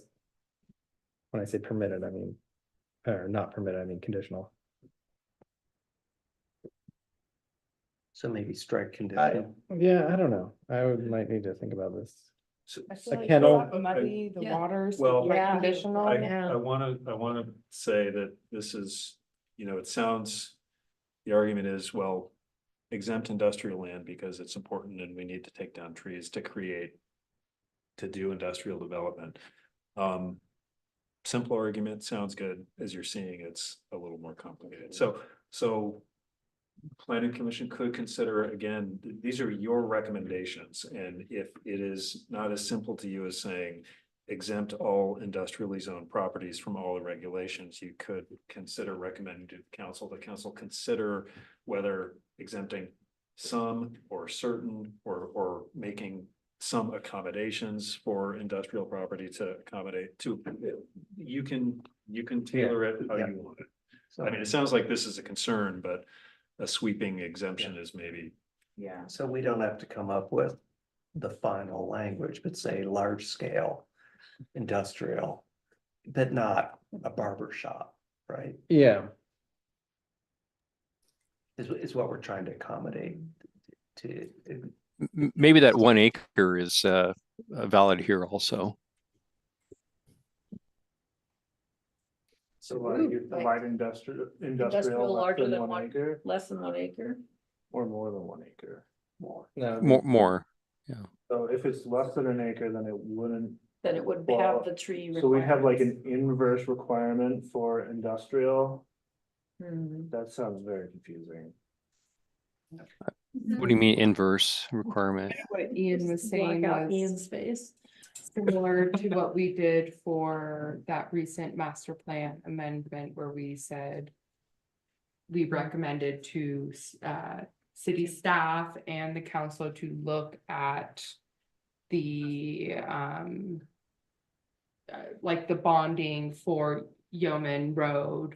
He's recommending, we recommend that city staff and council take a look at how to make accommodations for industrial and what types of uses. So really kind of putting the Yeah, all back on in our my court. Yeah. Yeah, that's true. But that You guys do it.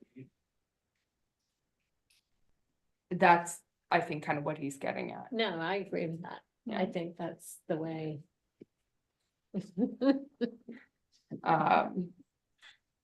It's not gonna get any easier for the council to do this than it is for us. But I think staff in the meantime, Yes. just like they do with you. Right, I think if you could give us some parameters Yeah. of what you would want us Yeah, I to mean, try to look into and the- take to council. The planning commission doesn't need to be, you don't need to be drafting or redlining code Right, when you're right. making recommendations, but your recommendations, and they don't need to be the most nuanced thing all the time, but they need to be clear so that staff can articulate to council and so that I've been reminded, I don't think you've selected one of yourselves to present this. We changed We it. do it at the end. I know, and I was just encouraged to remind you to be thinking about it as you go through this, but you're right. But the clearer direction you can provide, the more helpful it will be for Pauline when she's presenting to council. So when Scott was kind enough to read through the definitions, the different categories, I think it was permanent and conditional. Permitted and Outright. conditional. Permitted, yeah. Mhm. So all the permitted were like, yep, that's what, and then the conditional was like, no. So maybe that's just the initial cut. If we are suggesting in the city to exempt permitted industrial, but not conditional. I will say that the difference between a permitted use and a conditional use, I mean, has to do a lot with sometimes perceptions about the impacts of various kinds of the conditional use. Sort of how disruptive maybe it is to a surrounding area. It may be, I'm not sure that that line is the best line to use to decide whether the development is exempt from tree preservation standards or not. But that's why this is complicated. I mean, you can have small or large conditional uses that are. I'm not sure how that relates to whether they should be held to a tree Yeah, preservation. So do we go with size and acre and up permitted? I'm personally going back and I think saying, we, I'm yeah. backing off of it. We recommend vote the on the- staff. The look- broad one, and if it doesn't go through, it doesn't go through.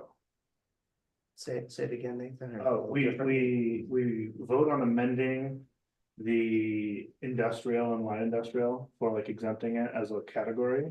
And then if it goes through, it goes through. If it doesn't, it doesn't. I think that splitting it to a smaller category is gonna be really complicated and I don't know. But I don't want to provide a loophole for. I'm just making this up, a barber shop, a coffee shop, et cetera, et cetera. That's not in the spirit of.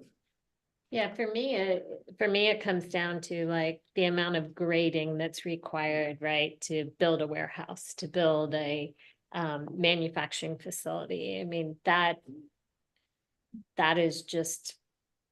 I mean, it's what you were talking about, right?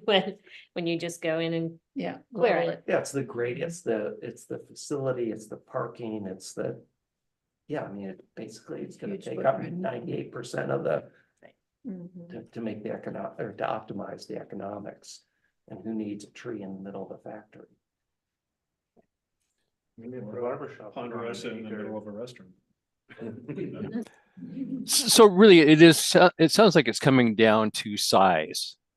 You know, industrial over a certain size. And we leave size up to the city Yeah, council. yeah, I think I like the idea of just the planning commission recommends that the city staff work with. Or I guess, try and find something to.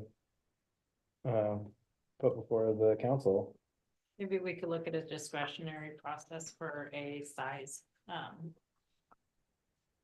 of a building in an industrial zone that would trigger a need Exemption. to go Oh, I through a love that. discretionary process, Yeah, Yeah. Go maybe Pauline. something. so what you just said. Yeah. Exactly that. For something. It's right on. So we won't, the- it won't be a proposed code amendment, but you can ask Yeah. that to. Correct. I guess it's What the thing, the- I can do that without voting and doing all that. We got a couple letters and we can see if there's something we can propose to council. How do we codify this into an amendment? Yeah. So somebody can remind me what is currently on the table? The motion was to exclude affordable housing and industrial lands From having to meet. from the having to standards. meet the standards. And that's not my affordable housing. Yeah, right. So I would withdraw that amendment. Okay. And repropose that we exempt industrial, how about larger industrial lands from these standards and let the city council deal with the nuance of size.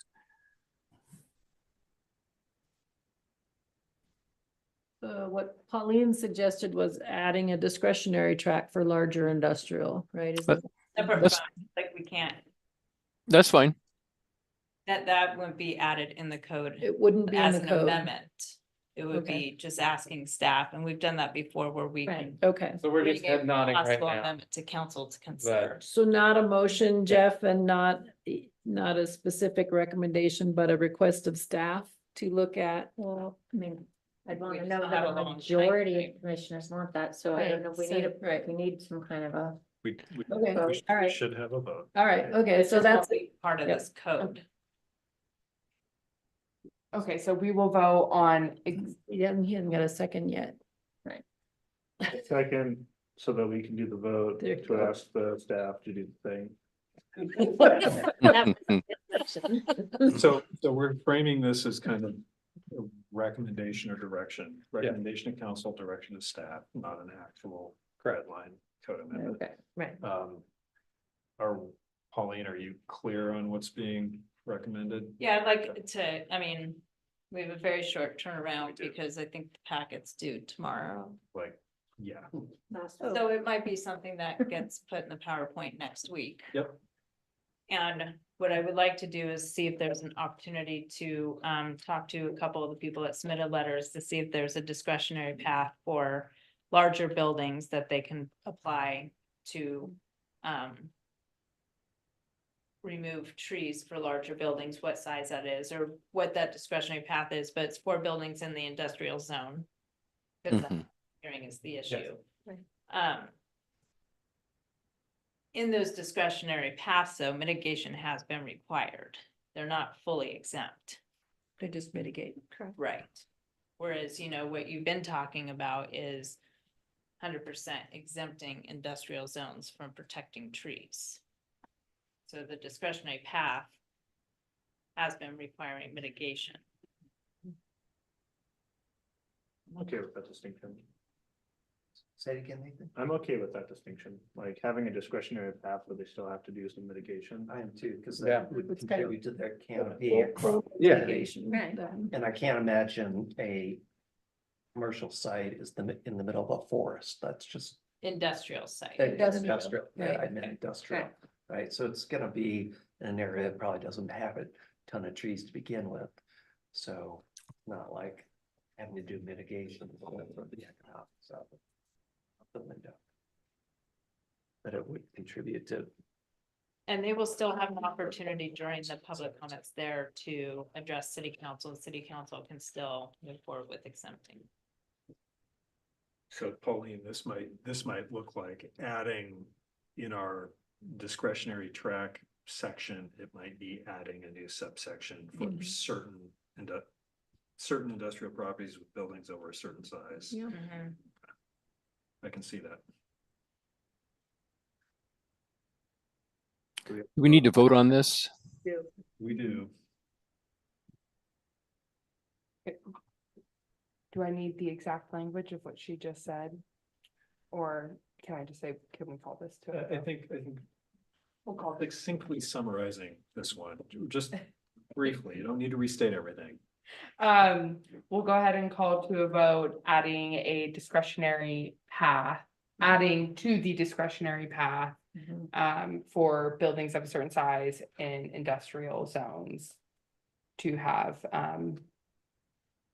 mitigation, to be exempt from mitigation measures. I think exempt from preservation. Exempt from preservation. Exempt from Still subject preservation. for mitigation. Exempt from preservation, but still subject to Mhm. mitigation measures. Mhm. Right. Okay, let's vote. All- Second. Oh, thank Oh, you. Nathan. Oh, I guess I'm second. I think it's already been seconded, Yeah. restating and voting. Yeah. Mhm. I was ready for an eye. Yeah. Okay, so we get to call the vote. Okay, so all those in favor say aye. aye. Aye. Aye. Aye. Okay, Okay. those are Yeah. all ayes. Okay. None opposed. Zero opposed.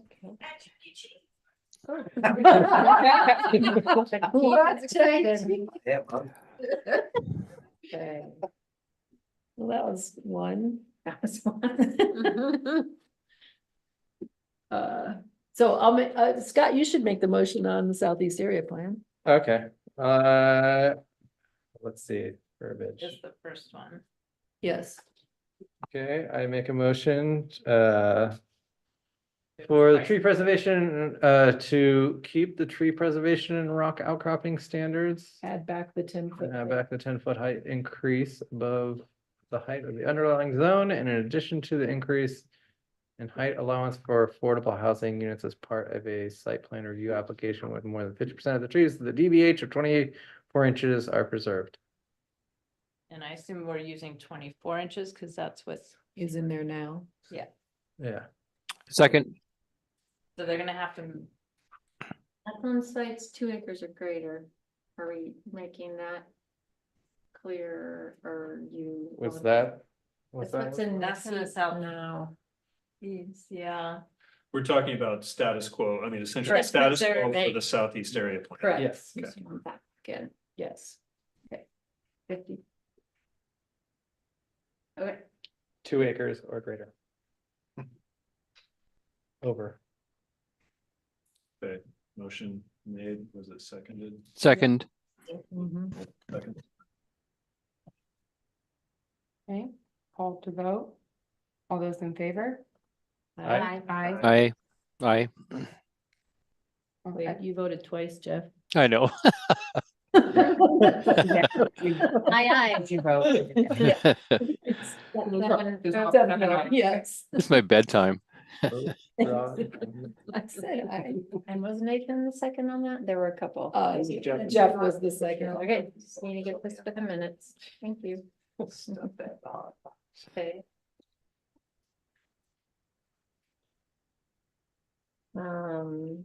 Preservation of it's commercial, next thing you have us, no, the next one is, I'll make this motion that we, in this tree preservation conditions of approval.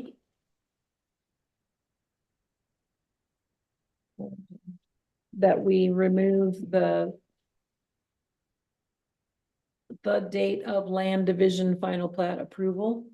So that it reads that requirements must be preserved for a minimum of 3 years from building final inspection. Second. All those in favor? Aye. Aye. Aye, Aye. That's on the fun. And that was just for tree preservation. Correct, just for that tree preservation conditions of approval. 3 years, right? Not 3 to 5. We didn't change the 3, we just removed from the date of the land division. Yes, Right. He's just reading the edit. Okay, the right. Yeah. edit Pauline's doing. there we go. Final plat. The date of land division final plat approval, so you're gonna remove that part in that paragraph on page 28. So it's another way of Not thinking an about or this, it's anymore. almost like we're switching to a whichever is later. Oh. I mean, there may be There different. is ways no to whichever is later, there's only Final one later. plat. Yeah. And It's building final inspection. only. Yeah, not we're keying off that only. Building.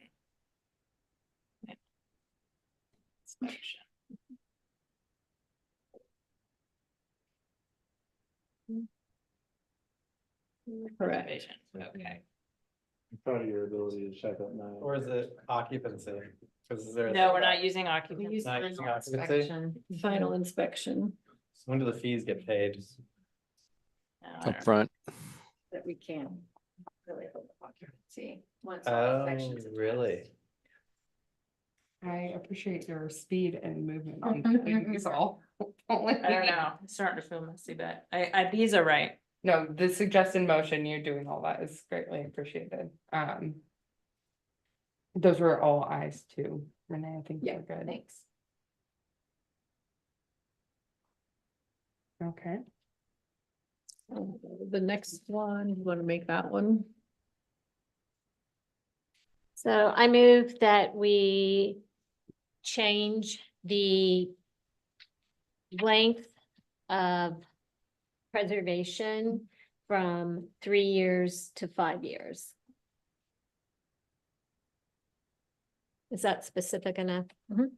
This is a condition of approval too, right? Mhm.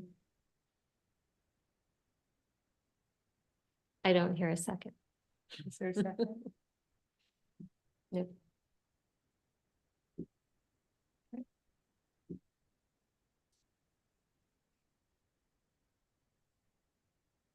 You want to do the next one too?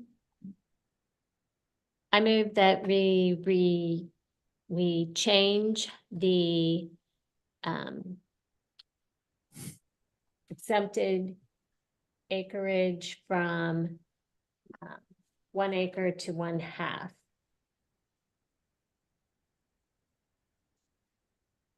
I will second for the purposes of discussion on that one. So that's a complicated one. I think you're right that there probably aren't a lot of 1 acre parcels in the current City of Bend boundaries that are going to be developed to the extent that this would apply. I don't know where the 1 acre came from to feel like I know anything. This is not my area of expertise. I live in the community. That's my area of expertise. What feels good, what looks good, that's what I like. So I don't know where 1 acre came from and why 1 acre rather than 1/2 acre. I assume most city lots now are well below 1/4 of an acre. So it still wouldn't apply to most individual housing development. It would only be something, I don't know, how much a 1/2 acre, could you build a fourplex on a 1/2 acre? And housing is different because you're gonna have a yard and Yeah, there's a little bit of more movement. You're not looking at parking lots and yeah. things like that. I can see this as impacting more small commercial than anything else.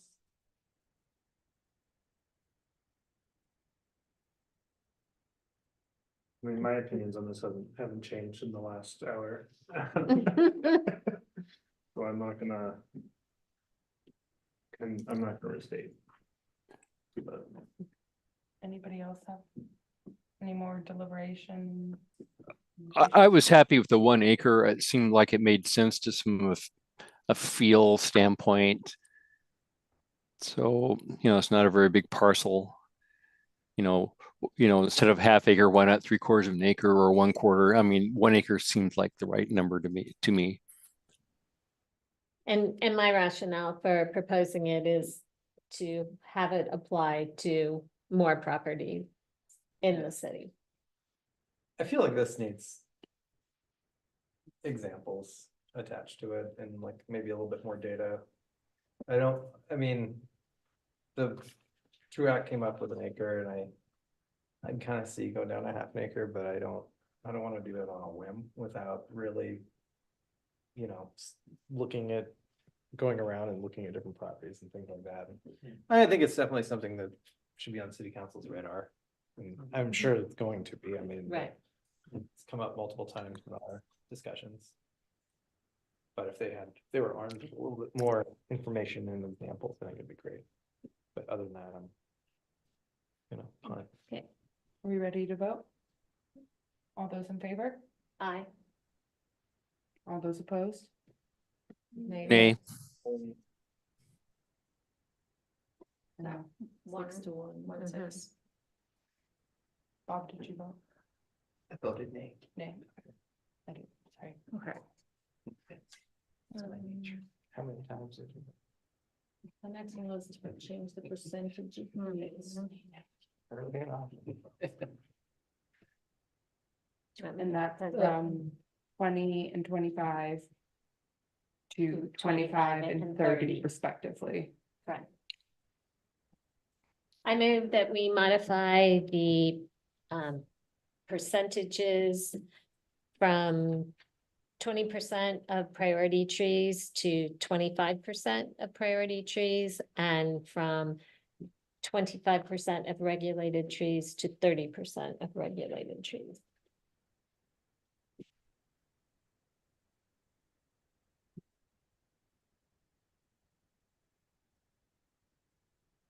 No second. No second. Okay. Next one, Nathan? Was it my turn? Yep. Yes. I'm so excited. It's my first one, I think. I move to exempt any developments with 30% deed restricted affordable housing units. No, what? Affordable housing units. Housing unit developments from tree preservation. Yeah, Yeah, no, we're we just just saying What am wanted I to doing? make sure 30% of what? That it 30% of the units. are deed restricted affordable, so as to not be confused with 30% of area median income. It's like that? Right. 30% deed restricted. I redact my affordable. motion, I'll read it again. Is that right? Yes. Is there a particular, Yes. the 30%? It's just, well, I'll do the motion and the deliberation, but, what's the words? I'll second the motion. We need a to second before the exempt discussion. Any development with 30% of the units that are deed restricted affordable housing units from tree preservation. So my rationale on this, I is, think we need a second. I seconded it, yeah. so my rationale on this is like, so I feel like one of the main things from the city council's original prompt for this entire thing was like, find a balance between preserving trees and building needed housing. And I would say that deed restricted affordable housing units are the most needed housing that we have. We need all kinds of housing, but like that's, if we're talking about the possible consequences of the tree code, like killing deed restricted affordable housing would be like the worst thing that it could do, is like my kind of take on that. And I'm getting the 30% of units kind of from watch like 3 years of city council meetings, and it's all just like kind of in there in my brain, and 30% is like a common benchmark that I've seen a lot. I think it was part of The pilot project, House Bill 4079. that. Not saying that. Really good. Say it with authority. Saying that was 30%. So I wanna throw something into the mix for planning commission to consider as you deliberate. I'm envisioning a large mixed-use development with a whole bunch of commercial uses, and let's say they have 3 housing units and it's a relatively small percentage of the overall thing. And one of them is deed restricted. So you've got one deed restricted affordable housing unit in a large mixed-use development. Maybe the planning commission wants the whole development to be exempt. In that circumstance, maybe they don't, but talk about Like that. the one that just. I won't cite any particular example, but talk about that so Pauline knows what. That's a really good point. I would not want it to be. No. Can I amend my motion for developments and for 30 more units? It's your motion. Okay, I amend my motion for developments that include 30 or more units. I'll amend my second. So 30% of 30 or more. 30 or more units. units. 30. Less units. Okay. It is now getting late. So Yeah. 30% with 30 or more units? Yes. At least 30% of projects with 30 or more units. Deed restricted affordable. Mhm. My apologies. So, are we deliberating? Yes. Yeah. Okay, so I am completely in favor of funds being directed from mitigation towards affordable housing, street trees and all that. And I wouldn't want to kill affordable housing, what you said, but I don't know enough about the affordable housing, how it pencils to know if being subject to the tree regulations are actually going to kill. And so I'm kind of taking the position that we not exempt until we know more about, let it run and see what happens. Like, let it run and see if it does kill a bunch of affordable housing. Or... Well, I don't think it's, I don't think we'll let it kill a single affordable housing. I think it would get stopped in the process, but I don't want to see it being used to as in an unintended way. My concern is over, I can think of a few master plans from a little while back that are proposing a lot of units with well over 30, 80% AMI. And this would be very easy to meet. And then they would be exempt. And then they go away. And then they go away. And so my concern is then they become exempt. And so that's where my concern comes in. If it were in strictly residential zones, I would feel differently. Yeah. But in mixed use zones, I think that's where I don't know why, I just think that's where I'm seeing more of and that's where we're gonna get really into the weeds, and that's where I do agree with Sue that I kind of wanna visit this at the year. Speaking of getting into the weeds, I think what the amendment here does is say developments of a certain size with a certain percentage, whether 30 units is the right size, whether 30% is the right percentage. Who knows? I'm not a housing or affordable housing economist, but I think if planning commission offers this to the council, I mean, you need to expect that both of these numbers are subject to slide up or down. But I think if anything, if a majority of planning commission wants to do this, I think what you're really saying is this is important. These are the numbers we think, but those might be adjusted. So I think it's the principle. I'd be happy to amend it to be just in residential if it gets a yes vote. But then I'm because there are. There's multiple different. And so I do think it's just, it gets. Can I ask I just have so much hesitancy on it, and so. just to understand, I want to see, like, we're trying to prevent, like the earlier example, like 3 units and then. So if you've got 30 or more units and at least 30% of the units are deed restricted, okay, great, checks that box. But this is for, a 20-acre site and there are gonna be 1,000 homes. Now is the entire development exempt from this tree regulation? I don't think that's what we want.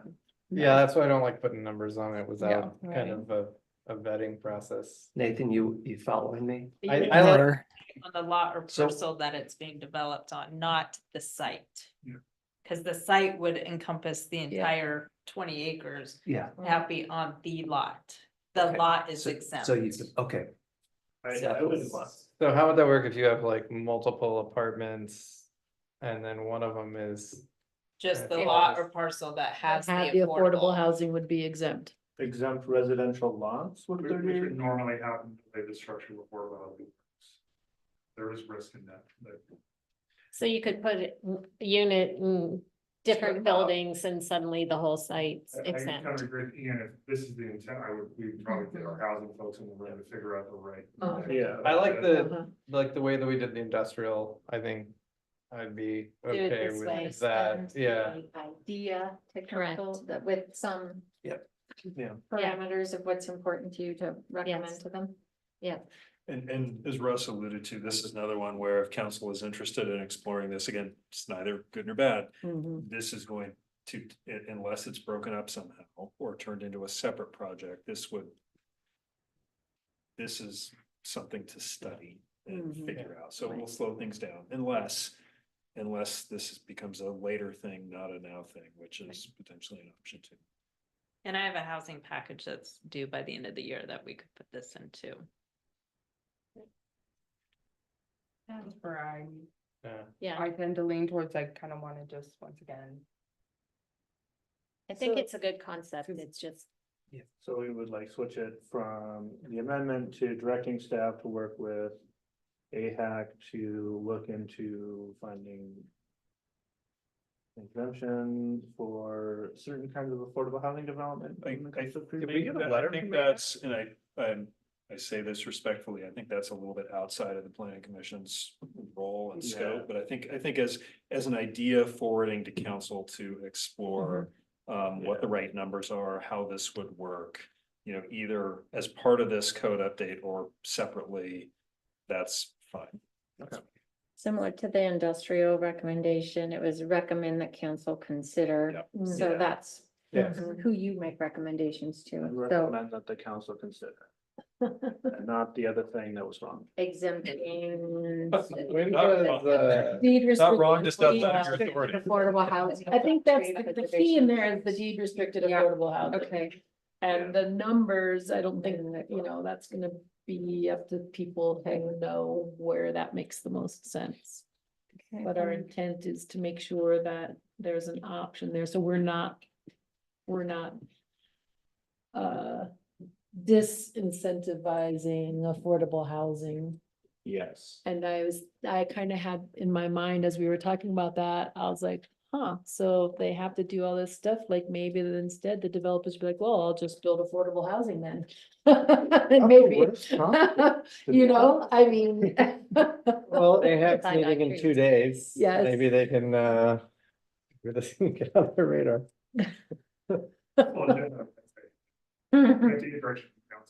But we'll have no trees, so, but then we'll just have to plant. So some. this one then is a little different than the industrial. The industrial, I can craft something and get in code. This is I think a concept for council Yes. to consider. Correct. Like in it. And also size and scope of project are important. But we took out the number of units and percentage, correct? I think we're just suggesting now that the council look at deed restricted, exempting Yeah. restricted affordable housing from the tree preservation. It's no longer. Great. Well, I think, yeah, we need a majority of planning commission to even identify it as, I'd say, a concept for council to consider. Which I think, do you want to I vote? think there is, but a vote would be good. Yes, so I would put to vote that council consider exempting a development with a certain number of deed restricted affordable housing units from the tree preservation. All those in favor? Aye. I, Okay.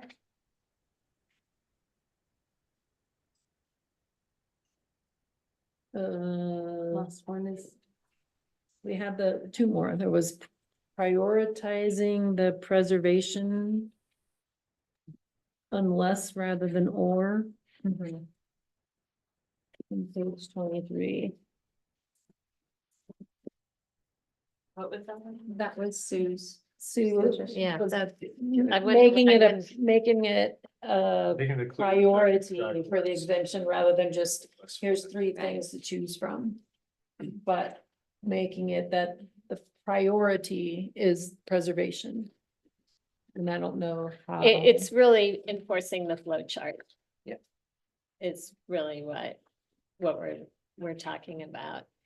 And I don't know, Forcing or encouraging or something. well. And the reason I am talking about this is because I think it was at the core of Truax's recommendations, right? And so it's almost as asking council if they feel that's important. Or if, I mean, that's really what I want to know. So can I ask a question? Because I wasn't at all or even most of the TRUAC meetings, but shouldn't say this, but I'll say I'm sure TRUAC must have discussed, I mean, these clear and objective options, and were they discussed as sort of first this, if not this, then Right, I this, mean, then that's this, what the or- flow chart, Or were they arrived at as a way of acknowledging that developers need some flexibility to choose? I mean, because we're writing a code, but sites are different, projects are different, and I don't, that's not a loaded question because I wasn't No. there, but I'm struggling with like Pauline missing the intent of TRUAC, which I Well- think is unlikely. but your flow chart represented that, right? And that's how we always talked about it.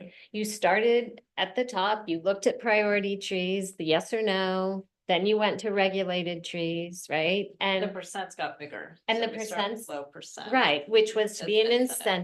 incentive, but not every site's gonna have priority trees, right? Well, ultimately, the percentage saved had to be used as the incentive to try to preserve larger trees. That's why the percent was lower, because we explained at one of the track meetings that we can't make a developer tell us why they didn't do one thing or another, but we tried to incentivize Correct. preserving the larger trees by keeping that number at 20%, and then the next step option Right. was 25% of total DBH on site. And I think that Yeah. would be, I mean, I understand the concept, Sue, and it's a really interesting discussion. I think the hard part for me would be to try to write the clear and objective criteria that would get a Right, I- developer out of A Mhm. and into B and then to C. I mean, not that it's undoable, but I don't know whether that was part of TRUAC's discussion or not. I mean, we didn't get into the code. Yeah, Right. so I was there and everyone kind of nodded like the flow chart. And then subsequently in the meetings, it went beyond one cynic saying, they're just gonna, drop down. And then everybody started like, oh yeah, that's what's gonna happen. And now we're all looking at it as it's just flat. Pick door number 1, 2, or 3. And that's not the spirit in which. Right, correct. It depends on the type of development though, too. If you're building a single story, not very profitable, dog salon in an industrial district. You're not gonna, taking down a grove of trees is gonna be expensive, but if you're doing a Those dense dogs are mixed gonna use like those Jack Straw or trees. something. Who cares if you take out $50,000 worth of trees? They're gonna, they're not gonna. Actually, I don't think there's any. Say that again, But, Scott, like, I'm not quite. no, I'm saying that like, it kind of depends on the scale of the project. So if you're building a, 65-foot tall mixed use building, ground floor commercial, like real dense thing, then taking out trees, the mitigation is gonna be a much smaller percentage So- of the cost, so- which is fine, because if you're gonna build an urban dense area, Yeah. Well, let me give you an example that's close to home, is literally close to home. There's a site, I don't know, 10, 20 acre, I don't know what it was, 5, 10, 20 acres, but call it 75, 100 homes. Beautiful trees, ponderosas. You probably, those, and it was in an area where they're definitely prized, they're cut. It's like, what? Because the economics didn't make any sense. They probably could have sold the homes for more. But I think it was that developer's business model. Yeah. And that's what I well, think. because one person does one and they hand it to the next person and they do a part and. No, but so That's what we're trying to avoid. Right. We want, Well, we so want the then- cascade. And my motivation here is really just to have council talk through whether or not they want that spirit reflected in the code. I don't want to rewrite it tonight, and I don't want to create. I just want to understand if council wants that reflected. Also, the concern that I think many have expressed here and the public is just immediately going to Correct. You see. shouldn't just be able to drop to C. So this, to me, goes back to your earlier motion about increasing the number. So that maybe the difference needs to be greater. So preserving 20% of all priority trees or 30% of all regulated trees rather than the 25%, so that the difference between door number 1 and door number 2 is bigger, so that you emphasize the preservation. I look at it differently. It's really door number 3. You'd have to almost make it punitive, which We can't Correct, do. we can't should- do. Yeah, see, not every Sorry, site's gonna, disappointing. not every site's gonna have priority trees, True. right? Mhm. And so that's, So one element, I mean, we're talking about this last bullet, this 1 year evaluation. Mhm. Yes, things can happen in a year that people might think, oh, I wish that didn't happen. I wish those trees weren't taken down, but I don't have a crystal ball. I actually don't know how, I think this is so site and project specific in terms of how a developer is going to look at A, B, or C. I have a feeling council may say, we want to get something passed. We don't want to rewrite the structure. Let's see what happens. And keep it on a relatively short leash and not wait too long, but let's see what happens. But it's up to council. And it's, you know, your job to convince them if you want them to do something different.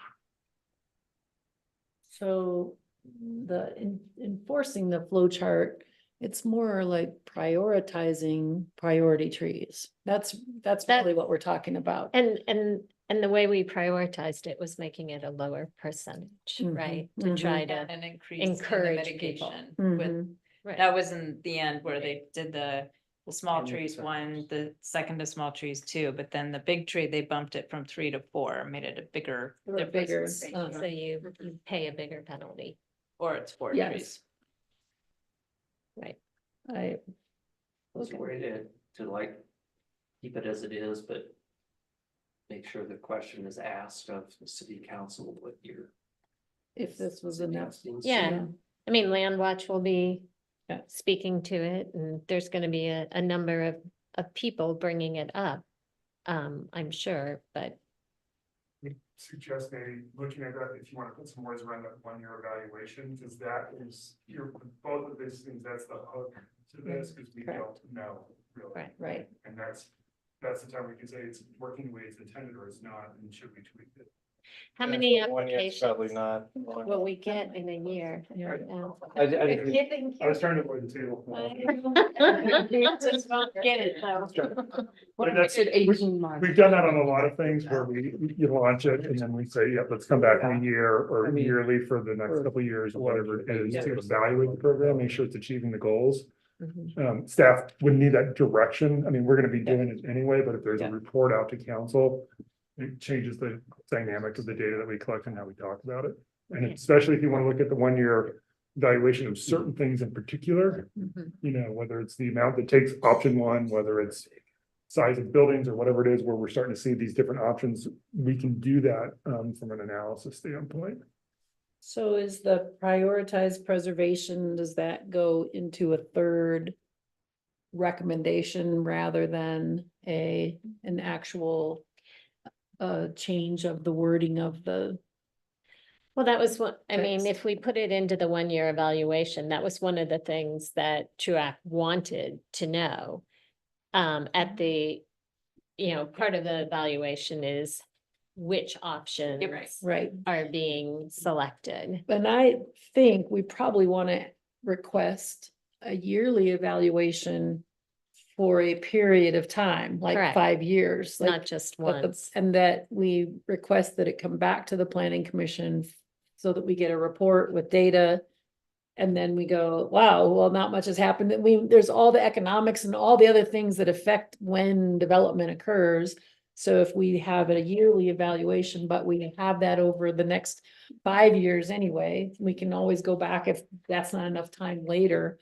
and Just like we request did for later. ADUs, it was so interesting to see every time we did like a little tweak, you know, how the increase in ADU permits went up. And, Yeah. or they stayed a Yeah. little status and then we Yeah. did a little That's a good amendments example. and they would go up. It was fun to track. In that scenario, were we reporting to the planning commission or the council? Sorry, Because- we're. With the ADUs, In so the it's just ADU. internal and for the public, we had a lot of people just asking. Gotcha, okay. I would And think that- presentations for realtors, it was just useful information. I mean, I would think the public would be interested in this too. We could certainly, provide that information to planning commission. We would need to take direction from council. Yeah, for- if for you would go to making council, any we can distribute the amendments. planning commission Yeah. and the public. Yeah. That's usually the preferred route. Okay, That'd be good. okay, so, Hate to bring something up at 9:30, but one idea for this 1 year evaluation slash making sure that we're prioritizing the priority trees is maybe we could suggest that there's like a public dashboard on That'd be that data awesome. that's just like the numbers of like option 1, 2, 3, and 4. And it's just like the ratio of how many people are taking which one. So you can kind of just see that. And that was, I think it would be helpful as long as we have enough data. mhm. Yeah. And think about the different aspects to track. I think with more time, we could think about what aspects we could easily From a gather. Staff perspective, I would prefer to have an annual report at this point, and Mm-hmm. it just from the time it takes to spin up dashboards and all this stuff that we're tracking.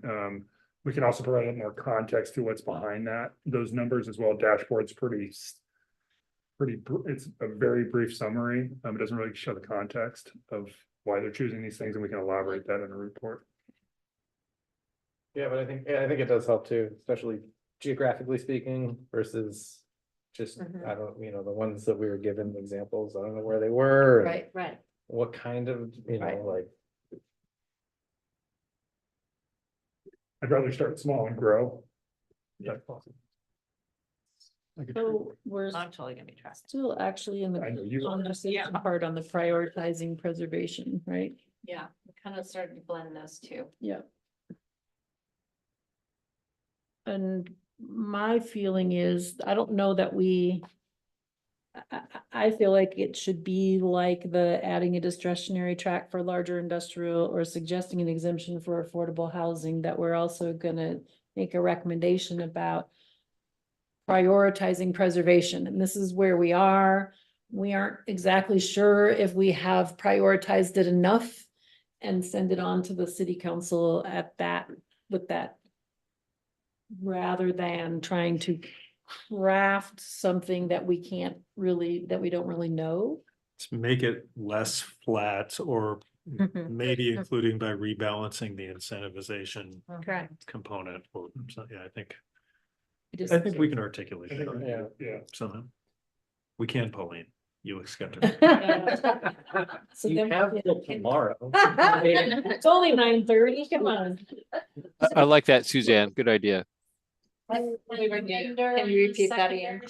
Something like that. Well, I mean, didn't we have a motion on that? Isn't that what we're? I think we did. No, we don't didn't have a know. motion. Oh. Okay.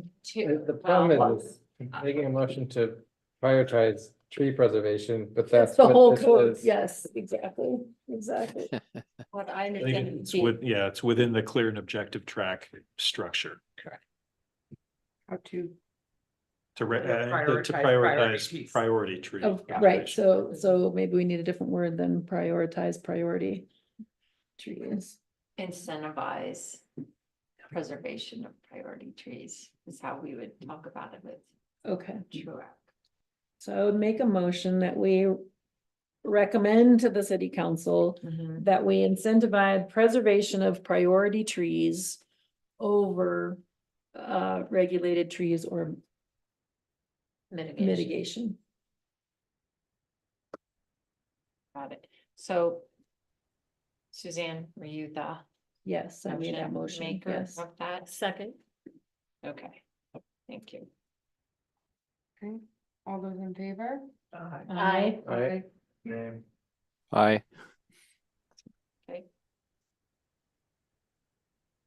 Then I'll make a motion that we, I don't know, are we recommending, I think we need to add an annual evaluation for at least the next 5 years. I don't want to make that as a suggestion. I want that to be solid. Like a condition of approval. Yep, well, it's It's not a- amendments. We're talking about the It's an staff administrative and staff. report to yes, council. It's not a code, but We recommend the council direct staff to report yes. after a year of implementing. So we the will, code. so I'll make a motion that we request an annual evaluation for at least the next 5 years of the impacts and use of our tree preservation code. You cancel? Or Yeah, to council is what Yep. Russ said, it would be to council. Second. All those in favor? Aye. Aye. Okay. Then do we have to go back and Uh, vote on the, There's one thing that I don't know if I heard, and there was some discussion about exempting adopted master plans, oh, at least to some extent. I don't know if that got covered or not. I think that was Jeff primarily, but Yes, it was me. Could someone expand on and that? do you have a motion there, Jeff? Yes, I could propose that we exclude approved master plans from regulated tree requirements.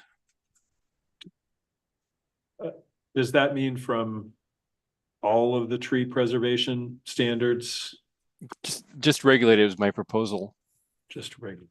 So the priority priority trees would trees. still be in there, but Yeah, let's still go through that matrix. Yeah. 5% regulated wouldn't be.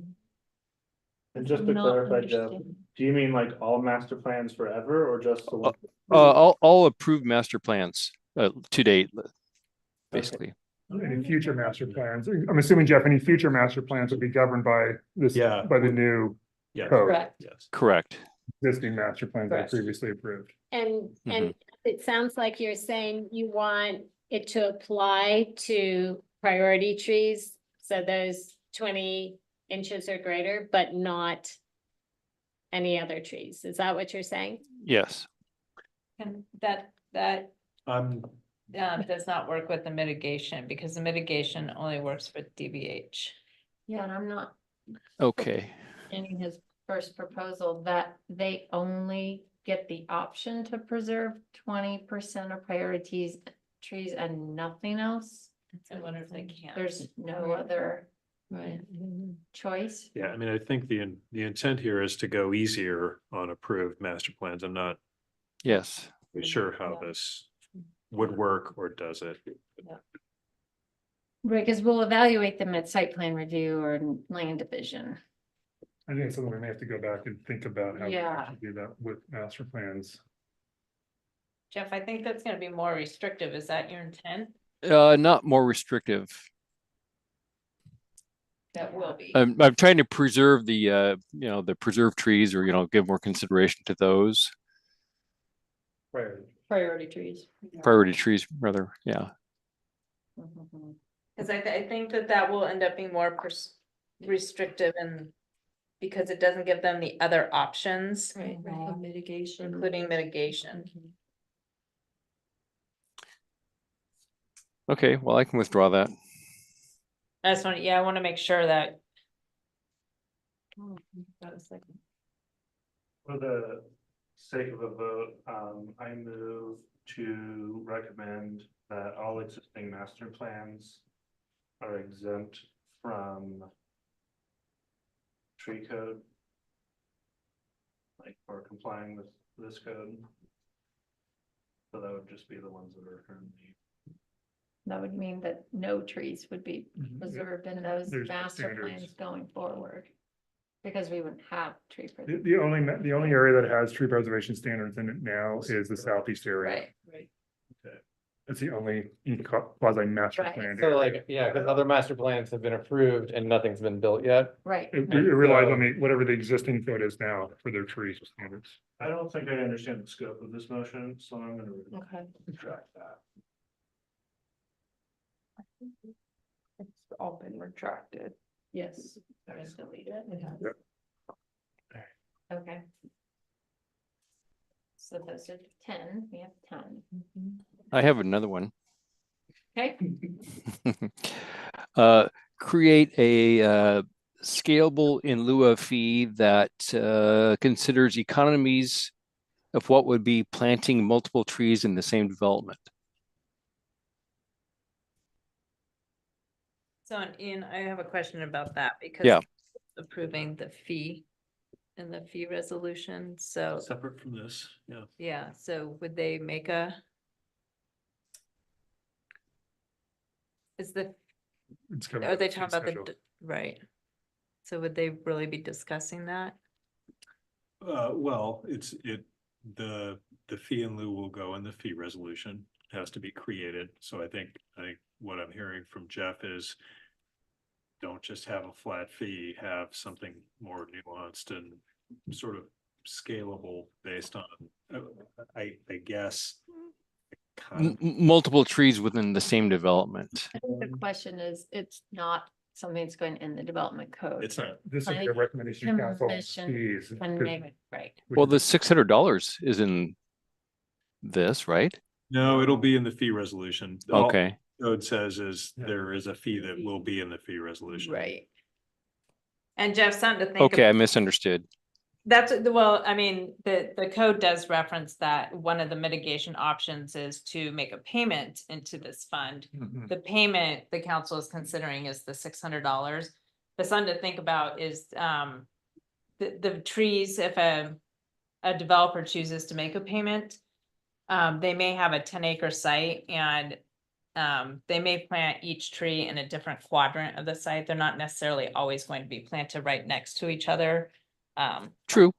So it's just something to think about, but the city council is making a recommendation or making a recommendation. They are considering the fee next week. Well, and then even once the fee's collected, whether it's $600 or something else, those funds will be used in a variety of sites. It could be one tree in a street. It could be.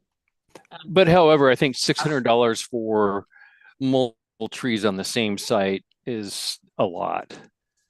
I mean, it's unreasonable. So again, this would not be a formal code recommendation. This would just be kind of a high level recommendation to council to consider the potential. If planning commission is interested, just a recommendation based on the discussion, potential sliding scale on the fees based on the number of trees. Yeah. Thanks, Russ. On the fee in lieu. Can I make a comment on that? It feels just to me like it's I mean, I want to incentivize developers not to cut as many trees. And so if the fee goes down as the number of trees cut goes up, it feels like we're doing the opposite Yeah. of what the intent is. I guess I feel like every time you raise the cost of a development, whether through a payment of a fee, for taking out a tree, you're reducing the amount of affordable housing or housing that's affordable. You're increasing the cost of housing. Let me put it that way.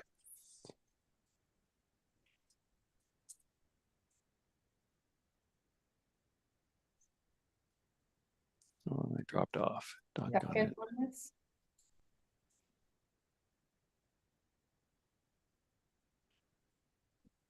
No second. Okay. But we still haven't talked about commercial, right? I No. don't think you've formally only taken up that industrial. question. For the sake of going to bed, should we talk about directing staff to look at a potential like discretionary path for certain kinds of commercial uses? Something along those So, lines? I Or mean, is there I not any? thought about stuff like that, and it's just, the problem is it's so late in the game to do this, Yeah. cause I mean, I think about like.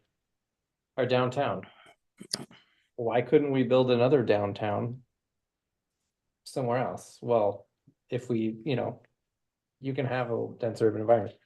But current codes, tree preservation, it's like everything's kind of saying, no, don't do that. Be a little bit more spread out. It's a lot to throw at the end of the meeting. But I definitely think that there's holes, I guess, in this, or not holes, but it doesn't take into consideration the entirety of the types of development and the areas. Luckily, we've requested yearly evaluation for the next 5 years. Yeah. That's right. So if we do identify big gaps, then we can go back and amend. Scott, I share a lot of your concerns as well, like, I'm very nervous about the unintended negative consequences of this code. But I feel like there's been a lot of discussion, a lot of compromise, a lot of 10 meetings Yeah. that, a lot of people went through, and the public really cares about it.